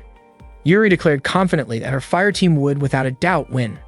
Kanata replied that if his team came out victorious, then Yuri would have to join his fire team. Annoyed, Yuri said there might be countless possibilities in the world, but she still accepted his challenge. With visible frustration, she left. Misora and the others then asked Kanata why he had said something like that. Kanata explained that it was part of an agreement he had made with the chairman of the Sky Wizards. If Fireteam E601 won the tournament, then Misora, Lekti, and Rico would not be suspended. Shocked, the three girls exclaimed that they had never heard about this deal. Kanata was puzzled, wondering if he had not mentioned it before. The three immediately shouted back, insisting that he had never told them anything about it. Freyan later shared some additional information about Miss Gun. The Sigi not only had secret labs and medical supplies, but also divisions dedicated to engineering, alchemy, industry, logistics, economics, informatics, and even the preservation of ancient relics. One night, a student was frightened and tried to avoid a mysterious person who kept following him. When he could no longer escape, the stalker suddenly attacked and left him unconscious. 3 years earlier, during a tournament when Kanata was still ranked at level D, he and his fire team faced off against a level A team. At that time, Yuri was watching the match from below. Kanata seemed to be moving away from his opponents, and Yuri assumed that a level D student like him would simply run when facing stronger opponents. But to her surprise, Kanata didn't run at all. When two of Ami's teammates approached, Kanata slowed down and immediately struck back. He successfully defeated his opponent, who wielded twin swords and turned to face the remaining one armed with a bow. The archer released an arrow toward him, but Kanata easily deflected the shot. Unexpectedly, the arrow flew off course toward Yuri. Kanata reacted instantly and blocked it to keep her safe. After confirming that Yuri was unharmed, he decided to finish the match quickly. He resumed the battle and ultimately defeated the remaining opponent. Kanata's fire team won the match. Yuri couldn't believe that a level D fire team had managed to defeat a level A team. After the match, Kanata walked over to Yuri. She thanked him for protecting her earlier. A moment later, Lloyd called out to Kanata, reminding him to get ready for the next match. As Kanata was about to leave, Yuri stopped him and said she wanted to return the favor someday. Kanata told her that she could do so by joining him in the sky, where people depended on him and his teammates who were ready to risk their lives to protect others. Then Kanata left for the upper skies. That was how Yuri first met Kanata. The next morning, Chloe gathered with Lloyd and Yuri to discuss the incident from the night before. Chloe explained that the victim hadn't seen the attacker's face. When she asked Yuri for her thoughts, Yuri seemed lost in thought, prompting Chloe to call her name, which startled her. Chloe informed them that the three of them, as members of a special fireteam assignment, would be joining Raven Nest for patrol duty. Yuri said she was ready to take on the mission. Just then, Kanata appeared and greeted them with a smile, which made Yuri blush slightly. She asked if Kanata had been eavesdropping on their conversation, but he denied it, saying he had just been napping in a tree nearby. Yuri asked if he was trying to start an argument, and Kanata smiled, saying he liked that side of her. Chloe agreed with Kanata, while Lloyd added that Yuri had seemed a little gloomy earlier. Yuri then excused herself, saying she had to go teach her fireteam. Chloe told Kanata that Freyan had assigned Yuri to train a fireteam as well. Kanata guessed that Yuri probably wanted to teach an E-rank fireteam like he did. Chloe was surprised he knew that. Kanata explained that although Yuri could be a bit careless, deep down she had a strong sense of responsibility. He believed Yuri wanted to stand on equal ground with everyone else, which was why she wanted to win her battles fairly and never complained about her problems. Lloyd then joked that cheering up Yuri was his responsibility. Kanata asked if he didn't like that duty, but Lloyd replied that keeping a friend's spirits up was actually something he was proud of. That afternoon, the E601 fire team was in the middle of their training session. Lekti asked Riko to help her with shooting practice, but Riko stayed quiet. Misora, who was busy firing at a beetle-shaped magic target, reminded Riko to focus on her job as the mid-guard. Riko complained that constantly turning her head forward and backward only made her neck sore. She said she might as well consider this entire practice as a test for herself. After the session, Kanata told them he planned to switch up their formation, rotating who would be at the front, middle, and back. Mizora objected, saying they couldn't just switch positions so easily. Unexpectedly, Lekti agreed with Kanata's idea and said she was willing to try since she believed his training methods were useful. Riko also agreed to participate, but she asked what Kanata would do if they ended up losing again after spending all that time on training. Kanata smiled and said they would have to wait and see when that happened. He then asked for Mizora's thoughts on his plan.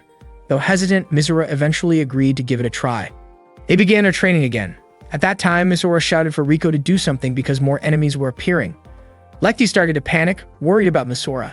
After assessing the situation, Riko quickly came up with a strategy and activated her weapon. She told Mizora to handle the enemies on the left side while she and Lekti would take care of the ones on the right.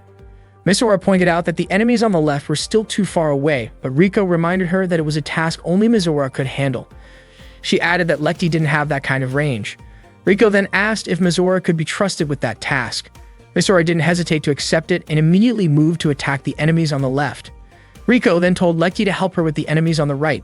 Lekti apologized for her lack of skill, but Riko reassured her, saying that Lekti's ability was actually really helpful and admitted that she had only lied to Mizora earlier.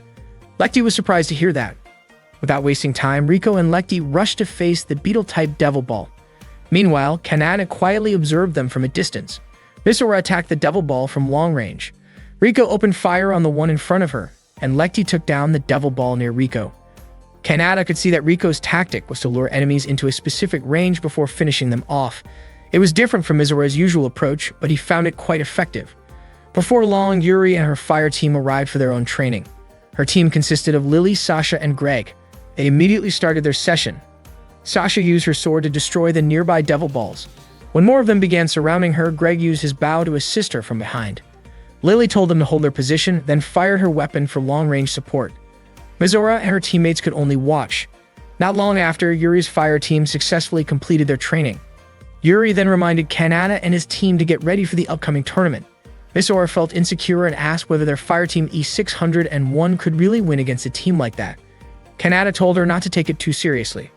According to him, if Mizora, Lekti, and Riko wanted to become strong fighters, the answer was already within them. To defeat a team like Yuri's, they needed to develop a proper technique.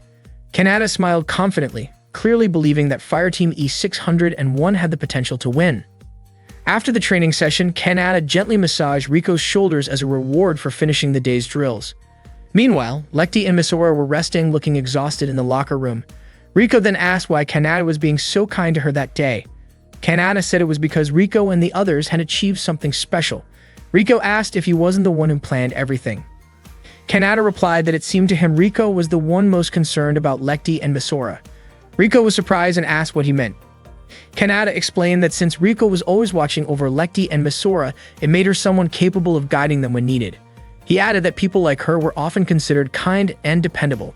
Rico was taken aback and told him that saying things like that wouldn't make her fall in love with him. Kanata simply said that it was up to Misora and Lekti to decide whether they thought Rico was a good person or not. Later that afternoon, Yuri stopped Kanata on his way home and asked to speak with him privately as fellow instructors. Kanata said he also wanted to talk to her, which caught Yuri by surprise. She looked nervous as she met his gaze. What they didn't know was that Misora, Lekti, and Rico were secretly watching them from a distance. Misora wondered why Kanata was alone with Yuri. Rico was also surprised. She'd have thought Kanata went straight home, but apparently he had gone to meet Yuri instead. Misora wanted to follow them, thinking she might find some useful information about their potential rivals. That evening, Kanata and Yuri went to a nearby cafe. Kanata ordered a black coffee and Yuri ordered the same. Kanata suggested that Yuri didn't have to force herself to drink black coffee, but Yuri insisted that she genuinely liked it. Misora, Lekti, and Rico also happened to be sitting in the same cafe, keeping an eye on the two instructors. Misora kept watching Kanata and Yuri's table, while Lekti asked if Misora could hear their conversation. Misora said their voices were too quiet to make out, but Rico pointed out that their seats were actually pretty close to Kanata and Yuri. A moment later, the waiter brought their orders.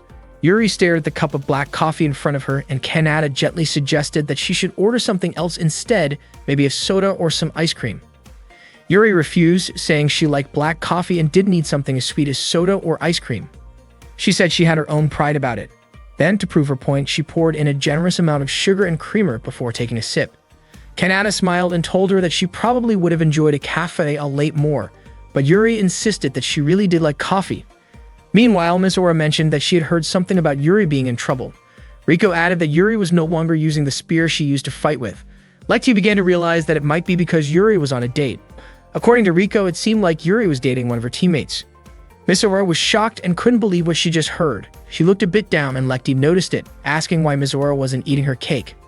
Misora said she didn't have an appetite and told Lekti to go ahead and eat it instead. Lekti happily thanked her, saying she needed a lot of sweets to keep her energy up. Still, Misora couldn't believe that Yuri was dating Kanata and that they were actually out together at that very moment. At that time, Kanata asked Yuri what she wanted to talk about. Yuri seemed nervous and told him to go first instead. Kanata asked if it was true that Yuri was interested in people stronger than her, just like what was written in the Miss Gun bulletin. Yuri paused for a moment, then denied it. Kanata said she shouldn't have said something like that in public, especially since she was usually quite shy. Yuri insisted that she wasn't a shy person, and that kind of thing didn't matter to her anymore. But Kanata said it did matter to him, because he genuinely cared about her. He also mentioned that the person stronger than her, the one she seemed interested in, was Clove. Yuri was caught off guard when she heard that. Kanata couldn't help but wonder if that was really the kind of person Yuri was. Feeling upset, Yuri stood up in front of him, frustrated that Kanata only wanted to talk about that. Kanata then reminded her that she was the one who asked to meet because she had something to say. Yuri then asked Kanata to quit being an instructor. In her view, even though everyone called him a traitor, Kanata still possessed unmatched strength, and she thought it was a waste for him to spend his time on the failed Fireteam E601. Kanata asked if that meant Yuri disliked his students. Yuri admitted it, saying that those so-called failures wouldn't last long in the academy anyway. Misora, who had been secretly listening, was clearly upset when she heard that.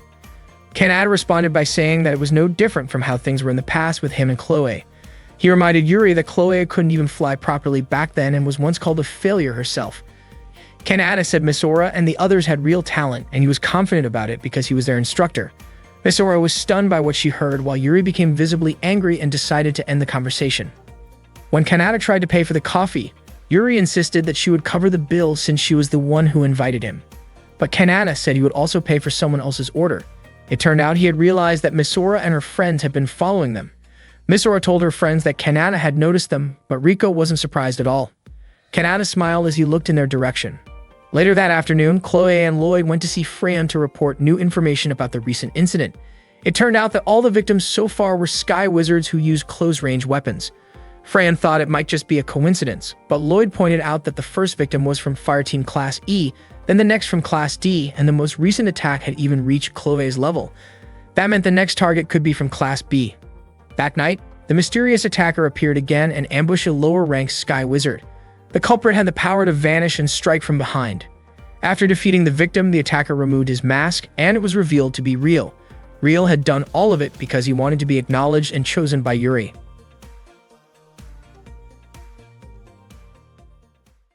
One morning, Lekti woke up and was startled to hear Misora still mumbling in her sleep. After getting ready, she decided to go for a morning run, and it turned out that Kanata was also jogging at the same time. Kanata asked why she was up so early. Lekti explained that she just wanted to go for a run, but Kanata suspected Mizora's restless sleep had made it hard for her to rest properly. He told her to be a little more assertive, saying that Mizora could be clumsy sometimes and even managed to damage her own place before. Lekti smiled and invited Kanata to sit and talk with her for a bit. They rested together, and Kanata handed her his drink so she wouldn't get dehydrated. Lekti accepted it, though her face suddenly turned red as she took a sip. As they talked, Lekti realized Kanata was trying to change Fireteam E601's battle tactics by splitting them into different positions. However, she thought it would be impossible since Mizora wasn't suited for the front line, and she herself couldn't really help much from the back line. Kanata gently patted her head and praised her for paying attention to such details. He admitted that Mizora indeed wasn't fit for the front, but told Lekti that she was doing great in many aspects and was very close to success. Before leaving, Kanata gave her a little hint to help her improve. After her run, Lekti went back to her job as a waitress at the cafe, wearing her maid uniform. Kanata apologized to the cafe staff for any trouble he might have caused earlier, but the staff said it was no problem at all. They even mentioned that the work system Kanata had once set up was incredibly efficient, and that his way of convincing suppliers had helped them a lot. Kanata told Lekti to get started quickly because lunchtime at the cafe was basically a battlefield. Lekti immediately began taking customers' orders and rushed to the kitchen to relay them. The cafe was packed, and she admired how fast and skilled the other staff members were at their jobs.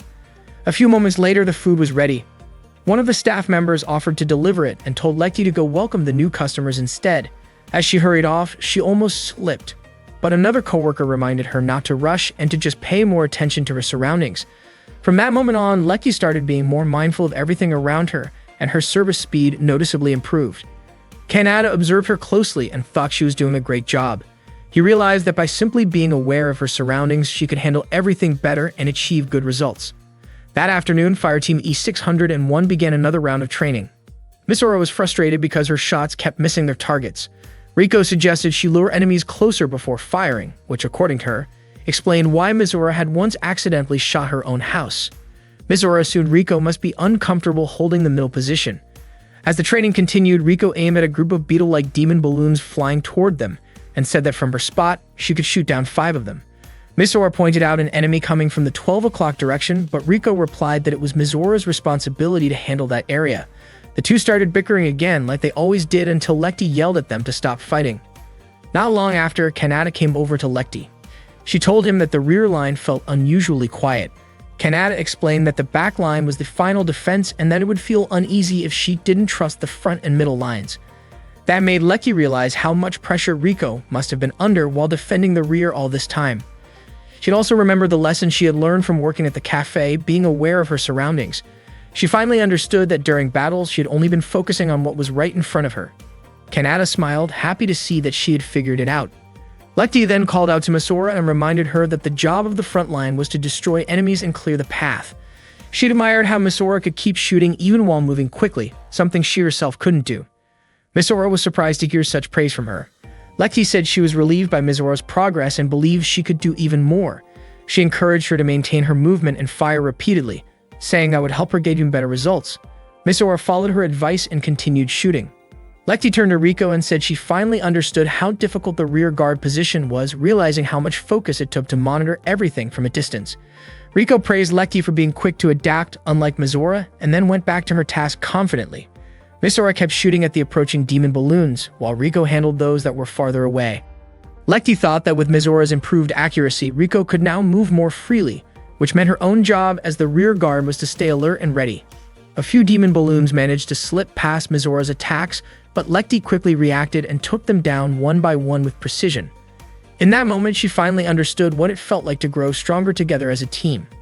Kanata approached her again, gently patted her head, and told her she had passed the test. Lekti's face turned red as she smiled shyly, while Riko and Misora quietly watched them from a distance. The next morning, after finishing his usual morning run, Kanata was greeted by Chloe with a warm smile. He was surprised to see the noticeable dark circles under her eyes. Feeling a little embarrassed, Chloe admitted that she had been on patrol all night and didn't get much sleep. Kanata asked if she had found any clues about who was behind the recent incident. Chloe explained that all she knew so far was that the weapon used had been a close-range type, and she asked Kanata to keep that information confidential. Kanata then asked whether Yuri had joined the patrol. Chloe said that Yuri hadn't, since she had to focus on her duties as an instructor, and Chloe didn't want to make her stay up all night. Not long after, Misora approached Kanata, asking him to stop what she called pointless training. She wanted him to give them proper advice, something that would help them grow like the students assigned to special missions. Kanata told her that doing things the easy way wouldn't help her improve at all. Misora asked what the purpose of the training was, especially since Riko and Lekti had managed to handle it, yet she still couldn't get stronger. Kanata thought her words sounded a little self-centered. He then told her that they would be having a Fireteam E601 meeting later that day and asked her to make sure not to be late.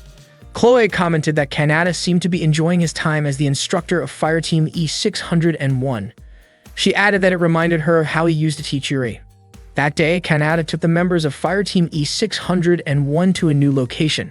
He told them that starting that day and until the upcoming match, they would all be living there together. He wanted them to spend more time as a team. Misora didn't understand the point of doing that, and Lekti didn't know either. Despite their confusion, Misora and Lekti began cleaning the place. However, Riko refused to clean such a dusty room, saying that chores like that were beneath her. Misora grew irritated and scolded her. Meanwhile, Yuri was walking through the back courtyard when Kanata suddenly called out to her and tossed a cream puff her way, asking her to catch it.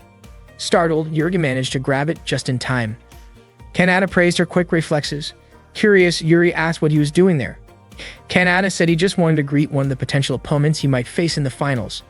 Yuri asked if he was really confident that his students could make it that far and remarked that a traitor like him seemed overly optimistic. Kanata raised an eyebrow, asking what being a traitor had to do with being optimistic. Yuri replied that she didn't feel comfortable accepting anything from someone she still considered a traitor. Kanata explained that he had bought the cream puff from the same cafe they used to visit after training. He had originally gone there to get something for Misora and the others, but when he saw the cream puffs on display, he thought of Yuri and decided to buy one for her. Yuri hesitated for a moment but eventually accepted it, and Kanata couldn't help but laugh at her shy reaction. Elsewhere, Freya and Lloyd were visiting a student who had been attacked by an unknown assailant.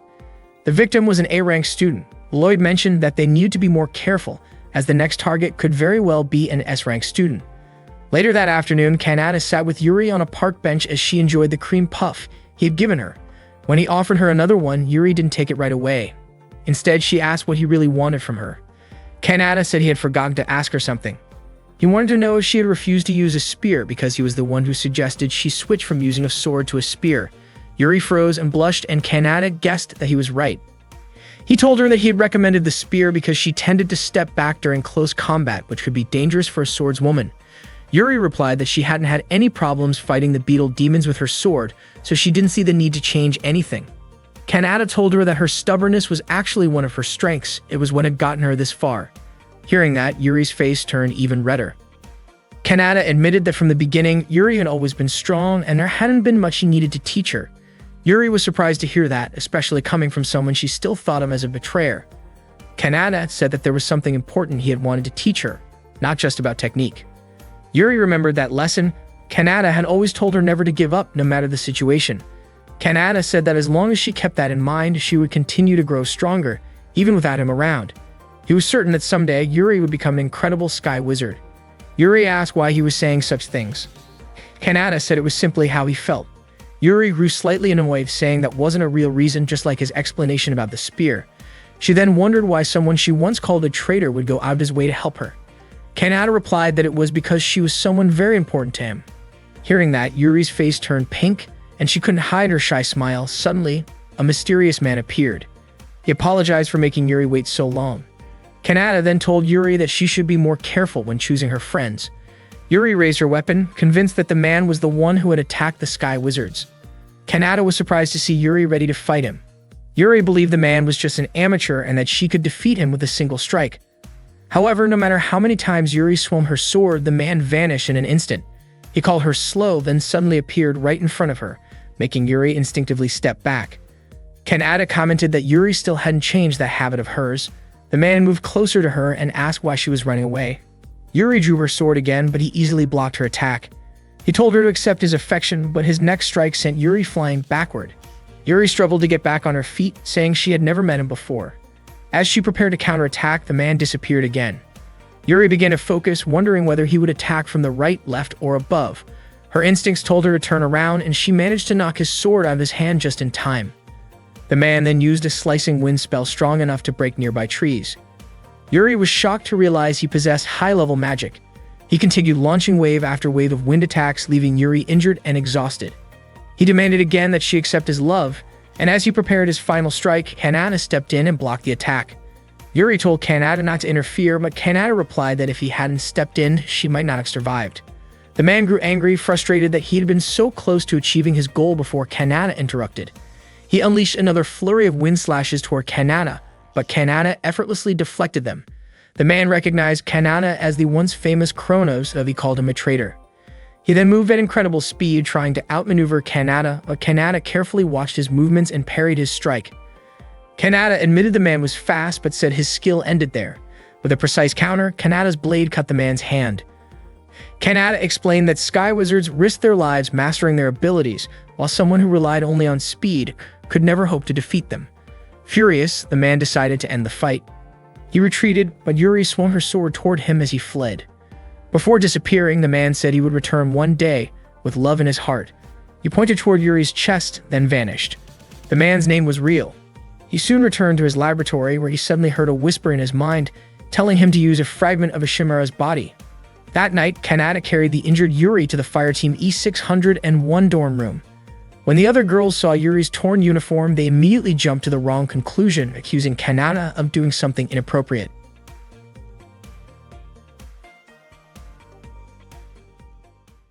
That night, Kanata carried Yuri's unconscious body to the Fireteam E601's room.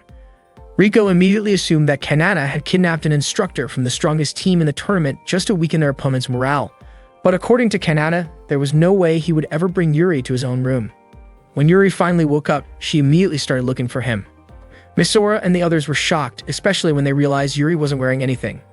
Misora quickly tried to cover Kanata's eyes so he wouldn't see her like that. Yuri was just as shocked to find herself undressed and feeling extremely embarrassed, pointed her magic pistol toward Kanata. Kanata tried to calm her down, confused about why there was even a magic weapon inside the room. Riko casually explained that the gun was for protecting a goddess like herself, since she wouldn't let Misora sneak around while she was sleeping. Misora got annoyed and insisted she never did such a thing, claiming that what happened before was just part of their training. Kanata managed to take the pistol from Yuri and explained that he wasn't the one who had undressed her. It was Misora and the others. They simply didn't want Yuri to rest in her torn clothes. Yuri hesitated and asked if Kanata was really telling the truth about not peeking. When Kanata laughed awkwardly, Yuri's face turned bright red with embarrassment. Seeing her start to tear up, Kanata quickly escaped through the window. Misora then suddenly thanked Yuri. Riko mentioned that Kanata had told them how Yuri protected him from an attacker earlier. Riko admitted that the Special Assignment Fire Team really lived up to its reputation. Lekti brought Yuri some clothes, and after changing, Yuri apologized for troubling them. She asked if all members of Fireteam E601 were living together in that room. They explained that Kanata had ordered them to do so starting that day. Yuri was surprised to learn it was Kanata's idea.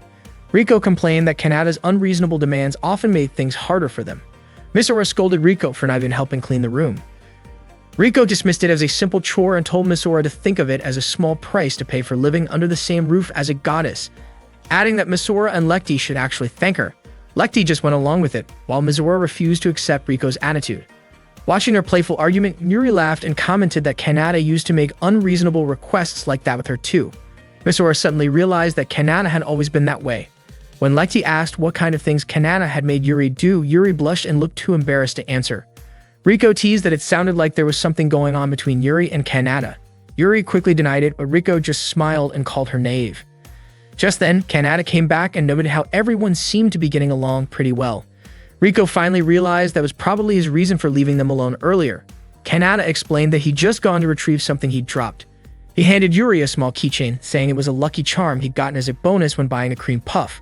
Rumor had it that if someone held the charm tightly when facing trouble, something great would happen. Yuri replied that even though she had held it tightly before, nothing lucky ever happened to her. She wondered why Kanata had gone through the trouble of giving it to her. Kanata smiled and said he did it because he genuinely worried about her. Yuri looked flustered and slightly upset by his words, even though she was secretly touched. Kanata added that whenever she saw the charm, he hoped she would remember everything he had taught her. Hearing that, Yuri's face turned red again, her heart moved by his sincerity. Misora, however, got irritated and demanded Kanata explain what was really going on, why he wanted them to live together, and how that was supposed to make them stronger. Kanata just laughed and playfully pressed his hand on top of Misora's head for interrupting. Watching Kanata and Misora bicker reminded Yuri of the old days when Kanata used to spend time with her and the others. Feeling nostalgic, Yuri thanked everyone for helping her that day and said she would no longer underestimate Fireteam E601. She told them that if they managed to reach the final round, it would be their greatest achievement yet. Misora and the others were surprised to hear that. After that, Yuri quietly left the room. That night, Misora and the others couldn't stop thinking about what Yuri had said earlier. Misora was determined not to let Fireteam E601 disband just because they lost in the tournament. The atmosphere was tense, but out of nowhere, Riko said she was starving. Misora couldn't believe Riko could still be so carefree, especially since the dorm cafeteria was definitely closed at that hour. Then Riko told Misora to cook something, which made Misora even more confused. Why was she the one being asked to cook? Lecty quickly volunteered to make dinner for everyone. The three of them went to the dorm kitchen together, and Misora was surprised to find out that Lecty could actually cook. Riko teasingly said that Lecty was far better than a girl like Misora, who grew up helping in a cafe. Lecty just smiled and said she'd try to finish quickly since they were all hungry. She poured the boiled spaghetti into a pan, and Misora wondered if it was cooked enough. Riko told her to just watch and trust Lecty's cooking skills. Not long after dinner was ready, the three of them sat together and enjoyed Lecty's spaghetti. It was delicious, and Misora genuinely loved it. She said that when they came back again, she wanted Lecty to cook for her next time. Riko looked surprised that Misora, who was technically just a guest, dared to make such a request. Misora pointed out that Riko hadn't even helped Lecty in the kitchen. In response, Riko smirked and pulled out what she called her secret goddess seasoning, a sauce that supposedly made everything taste better. She poured some onto Misora's plate before anyone could stop her. Misora was shocked and thought Riko had just ruined Lecty's food, but when Lecty tried it, she admitted that it actually made the flavor even better. She had never realized that spaghetti could taste so good with that kind of sauce. Riko proudly claimed she knew the secret to making food taste divine. The sauce, she explained, was made from green chili, red ginger, and mayonnaise. Even Misora had to admit the flavor works surprisingly well. Still, she couldn't believe Lecty was willing to eat something with such strange ingredients. Lecty simply said she trusted Riko, even if some of Riko's ideas were unusual. Watching the two of them get along so well made Misora feel a bit useless sitting there. The next morning, Fireteam E601 woke up early to train for the upcoming match. Lecty, Riko, and Misora gave their all, shooting down the demon beetle balloons in front of them. When training was over, Misora and Lecty went to the kitchen again to cook together, but Misora accidentally cut her finger with a knife. While Misora was learning about a three-way attack formation, Lecty called out that dinner was ready. Riko joined them right away, eager to eat. The following day marked the opening ceremony of the Miss Gun tournament. Freyan led the event, expressing her hope that the tournament would give rise to new heroes. In this tournament, if a team leader lost, the entire fire team would be considered defeated. Kanata told Fireteam E601 to get plenty of rest since their match was scheduled for 2 days later. After he left, Riko commented that Kanata still hadn't changed at all, and Lecty agreed. Misora couldn't understand how Lecty could still smile, knowing that if they lost, their team would be finished. Frustrated, Misora stormed off. That night, Misora was still thinking hard about the three-way combination tactics they planned to use in battle. Riko pointed out that Misora seemed too tired to focus and should probably get some rest instead. A few moments later, Lecty rushed in, saying something was wrong with the bathroom. Riko went to check and found that the energy generator had broken down. Misora tried to fix it by channeling her magic to generate electricity. A sudden burst of sparks surprised them all, but somehow, the generator started working again. Riko sighed and said that Misora's random methods might work for now, but the generator probably wouldn't last long and might even break completely after they were done bathing. Later, Misora, Riko, and Lecty relaxed together in the hot bath. Misora was enjoying the warm water while Lecty helped wash Riko's back. She admired Riko's graceful figure, and Riko told her not to compare her to Misora. Lecty said it was actually fun living together under one roof, and Riko admitted she felt the same. Lecty mentioned that thanks to Misora, they got to share this last bath together before moving out. Riko joked that Misora tended to act before thinking, but Lecty reminded her that Misora had abilities neither of them possessed. Misora felt they were mocking her and questioned what the point of living together even was. She was frustrated that they had passed their training while she kept struggling. Hearing that, Riko raised her voice in anger. Misora snapped back, insisting that they wouldn't care even if their team lost. Her harsh words left Lecty stunned. Realizing she had gone too far, Misora quickly left, feeling guilty for shouting at them like that. The next day, the match finally arrived. Kanata and Misora were already preparing at the match venue. The stands were almost empty since it was only a Class E match. Kanata asked Misora whether living together with the others had been enjoyable. Misora admitted that it had only made her feel frustrated and painfully aware of how useless she thought she was. She felt like she was holding her fire team back. Kanata realized why Misora often said she could never become stronger. He gently told her to clear her mind and look around carefully, reminding her that there was no way she could see things clearly if she stayed lost in her own head. Not long after, the match was about to begin, and Kanata asked her to get ready to enter the arena. Misora then went to join Riko and Lecty. Their team, Fireteam E601, was set to face Fireteam E571, the same team they had fought before. Beach, one of their opponents, confidently said that her team would easily defeat Fireteam E601 in the first round. Misora and the others were caught off guard by that remark. At the same time, Freyan believed they could stop Kanata, the so-called traitor, from advancing to the next round. But Lloyd disagreed, saying that Kanata, known as Kronos, would show his true colors when cornered. Chloe, on the other hand, was sure that Kanata would never give up until the very end. When the match started, Misora immediately rushed forward to confront the enemy. She was determined to protect her teammates. She unleashed her strike blaster toward the opposing side, but her attack was easily dodged. The enemy had no trouble reading her moves. Moments later, Shayla advanced and fired a series of attacks at Misora. Beach followed up with another strike from behind, and Ami joined in from the opposite side. Ami's kick sent Misora crashing down. Ami called her reckless for charging in alone. Fortunately, Lecty and Riko managed to catch Misora before she hit the ground. They told her to fall back since it was their job to handle the situation. Lecty stepped forward to engage the opponents directly, while Riko stayed behind her, providing long-range support. Watching them fight, Misora realized she was only getting in their way. Kanata's earlier words echoed in her mind, his advice to look around her. As Misora took a moment to really observe her teammates, she saw how synchronized they were. Lecty used her twin blade magic technique to attack Ami, whose movements grew more desperate as she tried to keep up. Beach rushed in to assist Ami, but Lecty easily blocked her attacks. Meanwhile, Riko was firing precise shots at Shayla from a distance. Ami was shocked by how well Fireteam E601 was working together. Beach then suggested that they should target the team leader Misora instead and ignore Lecty and Riko. But Lecty didn't let that happen. She quickly went after Shayla, while Riko kept Beach and Ami pinned down with her shots. Misora wondered how Lecty and Riko could move so naturally in sync, almost as if they could sense each other's thoughts. She finally understood that it was because they trusted one another deeply. All this time, while living together, Lecty and Riko had built that trust. Misora, however, had been so focused on trying to become stronger on her own that she forgot what really mattered, trusting her teammates. Kanata had made them live together and switch positions during training for exactly that reason, to help them build real understanding as a team. Determined to finally do her part, Misora powered up her weapon and prepared to fire her strike blaster again. This time, the energy she poured into it was far greater than before. Seeing this, Lecty and Riko both smiled. Beach and her teammates began to panic, trying to spread out to avoid the attack. Riko felt relieved. Misora had finally found her place in the team. The fully charged strike blaster fired, and a massive explosion followed. Kanata acknowledged Misora's success with pride. The match ended with Fireteam E571 completely defeated. Misora couldn't contain her happiness. Their team had finally won its first victory. None of them could believe that Fireteam E601 had truly done it. Kanata was certain that even Yuri hadn't expected such a result. Meanwhile, in the lab, Real stood in front of a preserved chimera specimen. The creature's remains seemed to react faintly, as if urging him to keep using its power. Real injected a special serum derived from the chimera's essence, convinced that doing so would finally help him gain Yuri's acknowledgement. Fireteam E601 finally won their very first match in the tournament, and the whole team was overjoyed. It was their first real victory together.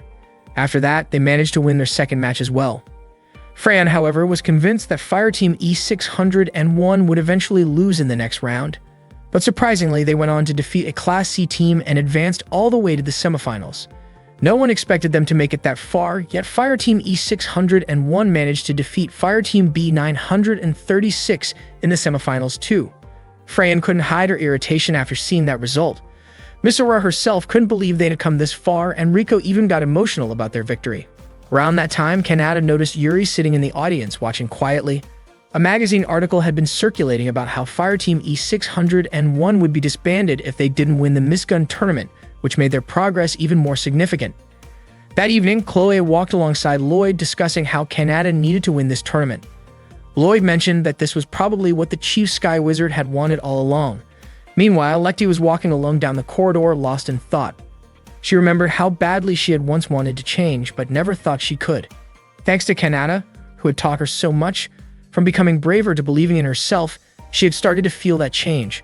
Her part-time job as a maid cafe waitress had also helped her gain confidence. Because of that, Lekti promised herself that she would do everything she could to win the final match tomorrow. Later that night, Riko was wandering outside the dorms when she came across the water tap, the place where she had first met Kanata. She recalled how, at first, she refused to be trained by him, but Kanata had stayed patient, continuously encouraging her to keep practicing with him. Even though she jokingly called him a pervert at times, she couldn't deny that he had been a great teacher who helped her improve so much. Misora was in the changing room getting ready for bed when she began reflecting on her journey with Kanata. She realized that even though he often made her angry or disappointed, especially after their rocky first meeting and the time he showed up in her house, he had actually helped her get closer to her dream of becoming a skilled sky wizard like her mother. Misora gently patted her own cheeks to boost her spirit. That night, Misora was doing some warm-up exercises when Lekti came over. Lekti admitted that staying in her room only made her overthink everything. Moments later, Riko joined them, declaring that tomorrow would be the day when the goddess, referring to herself, would finally show her true strength. The three of them trained together under the night sky, while Kanata watched from a distance. He could tell they were nervous, but he also knew they had grown so much stronger. The next morning marked the final day of the Miss Gun tournament. Students gathered at the arena, filling the seats with excited chatter.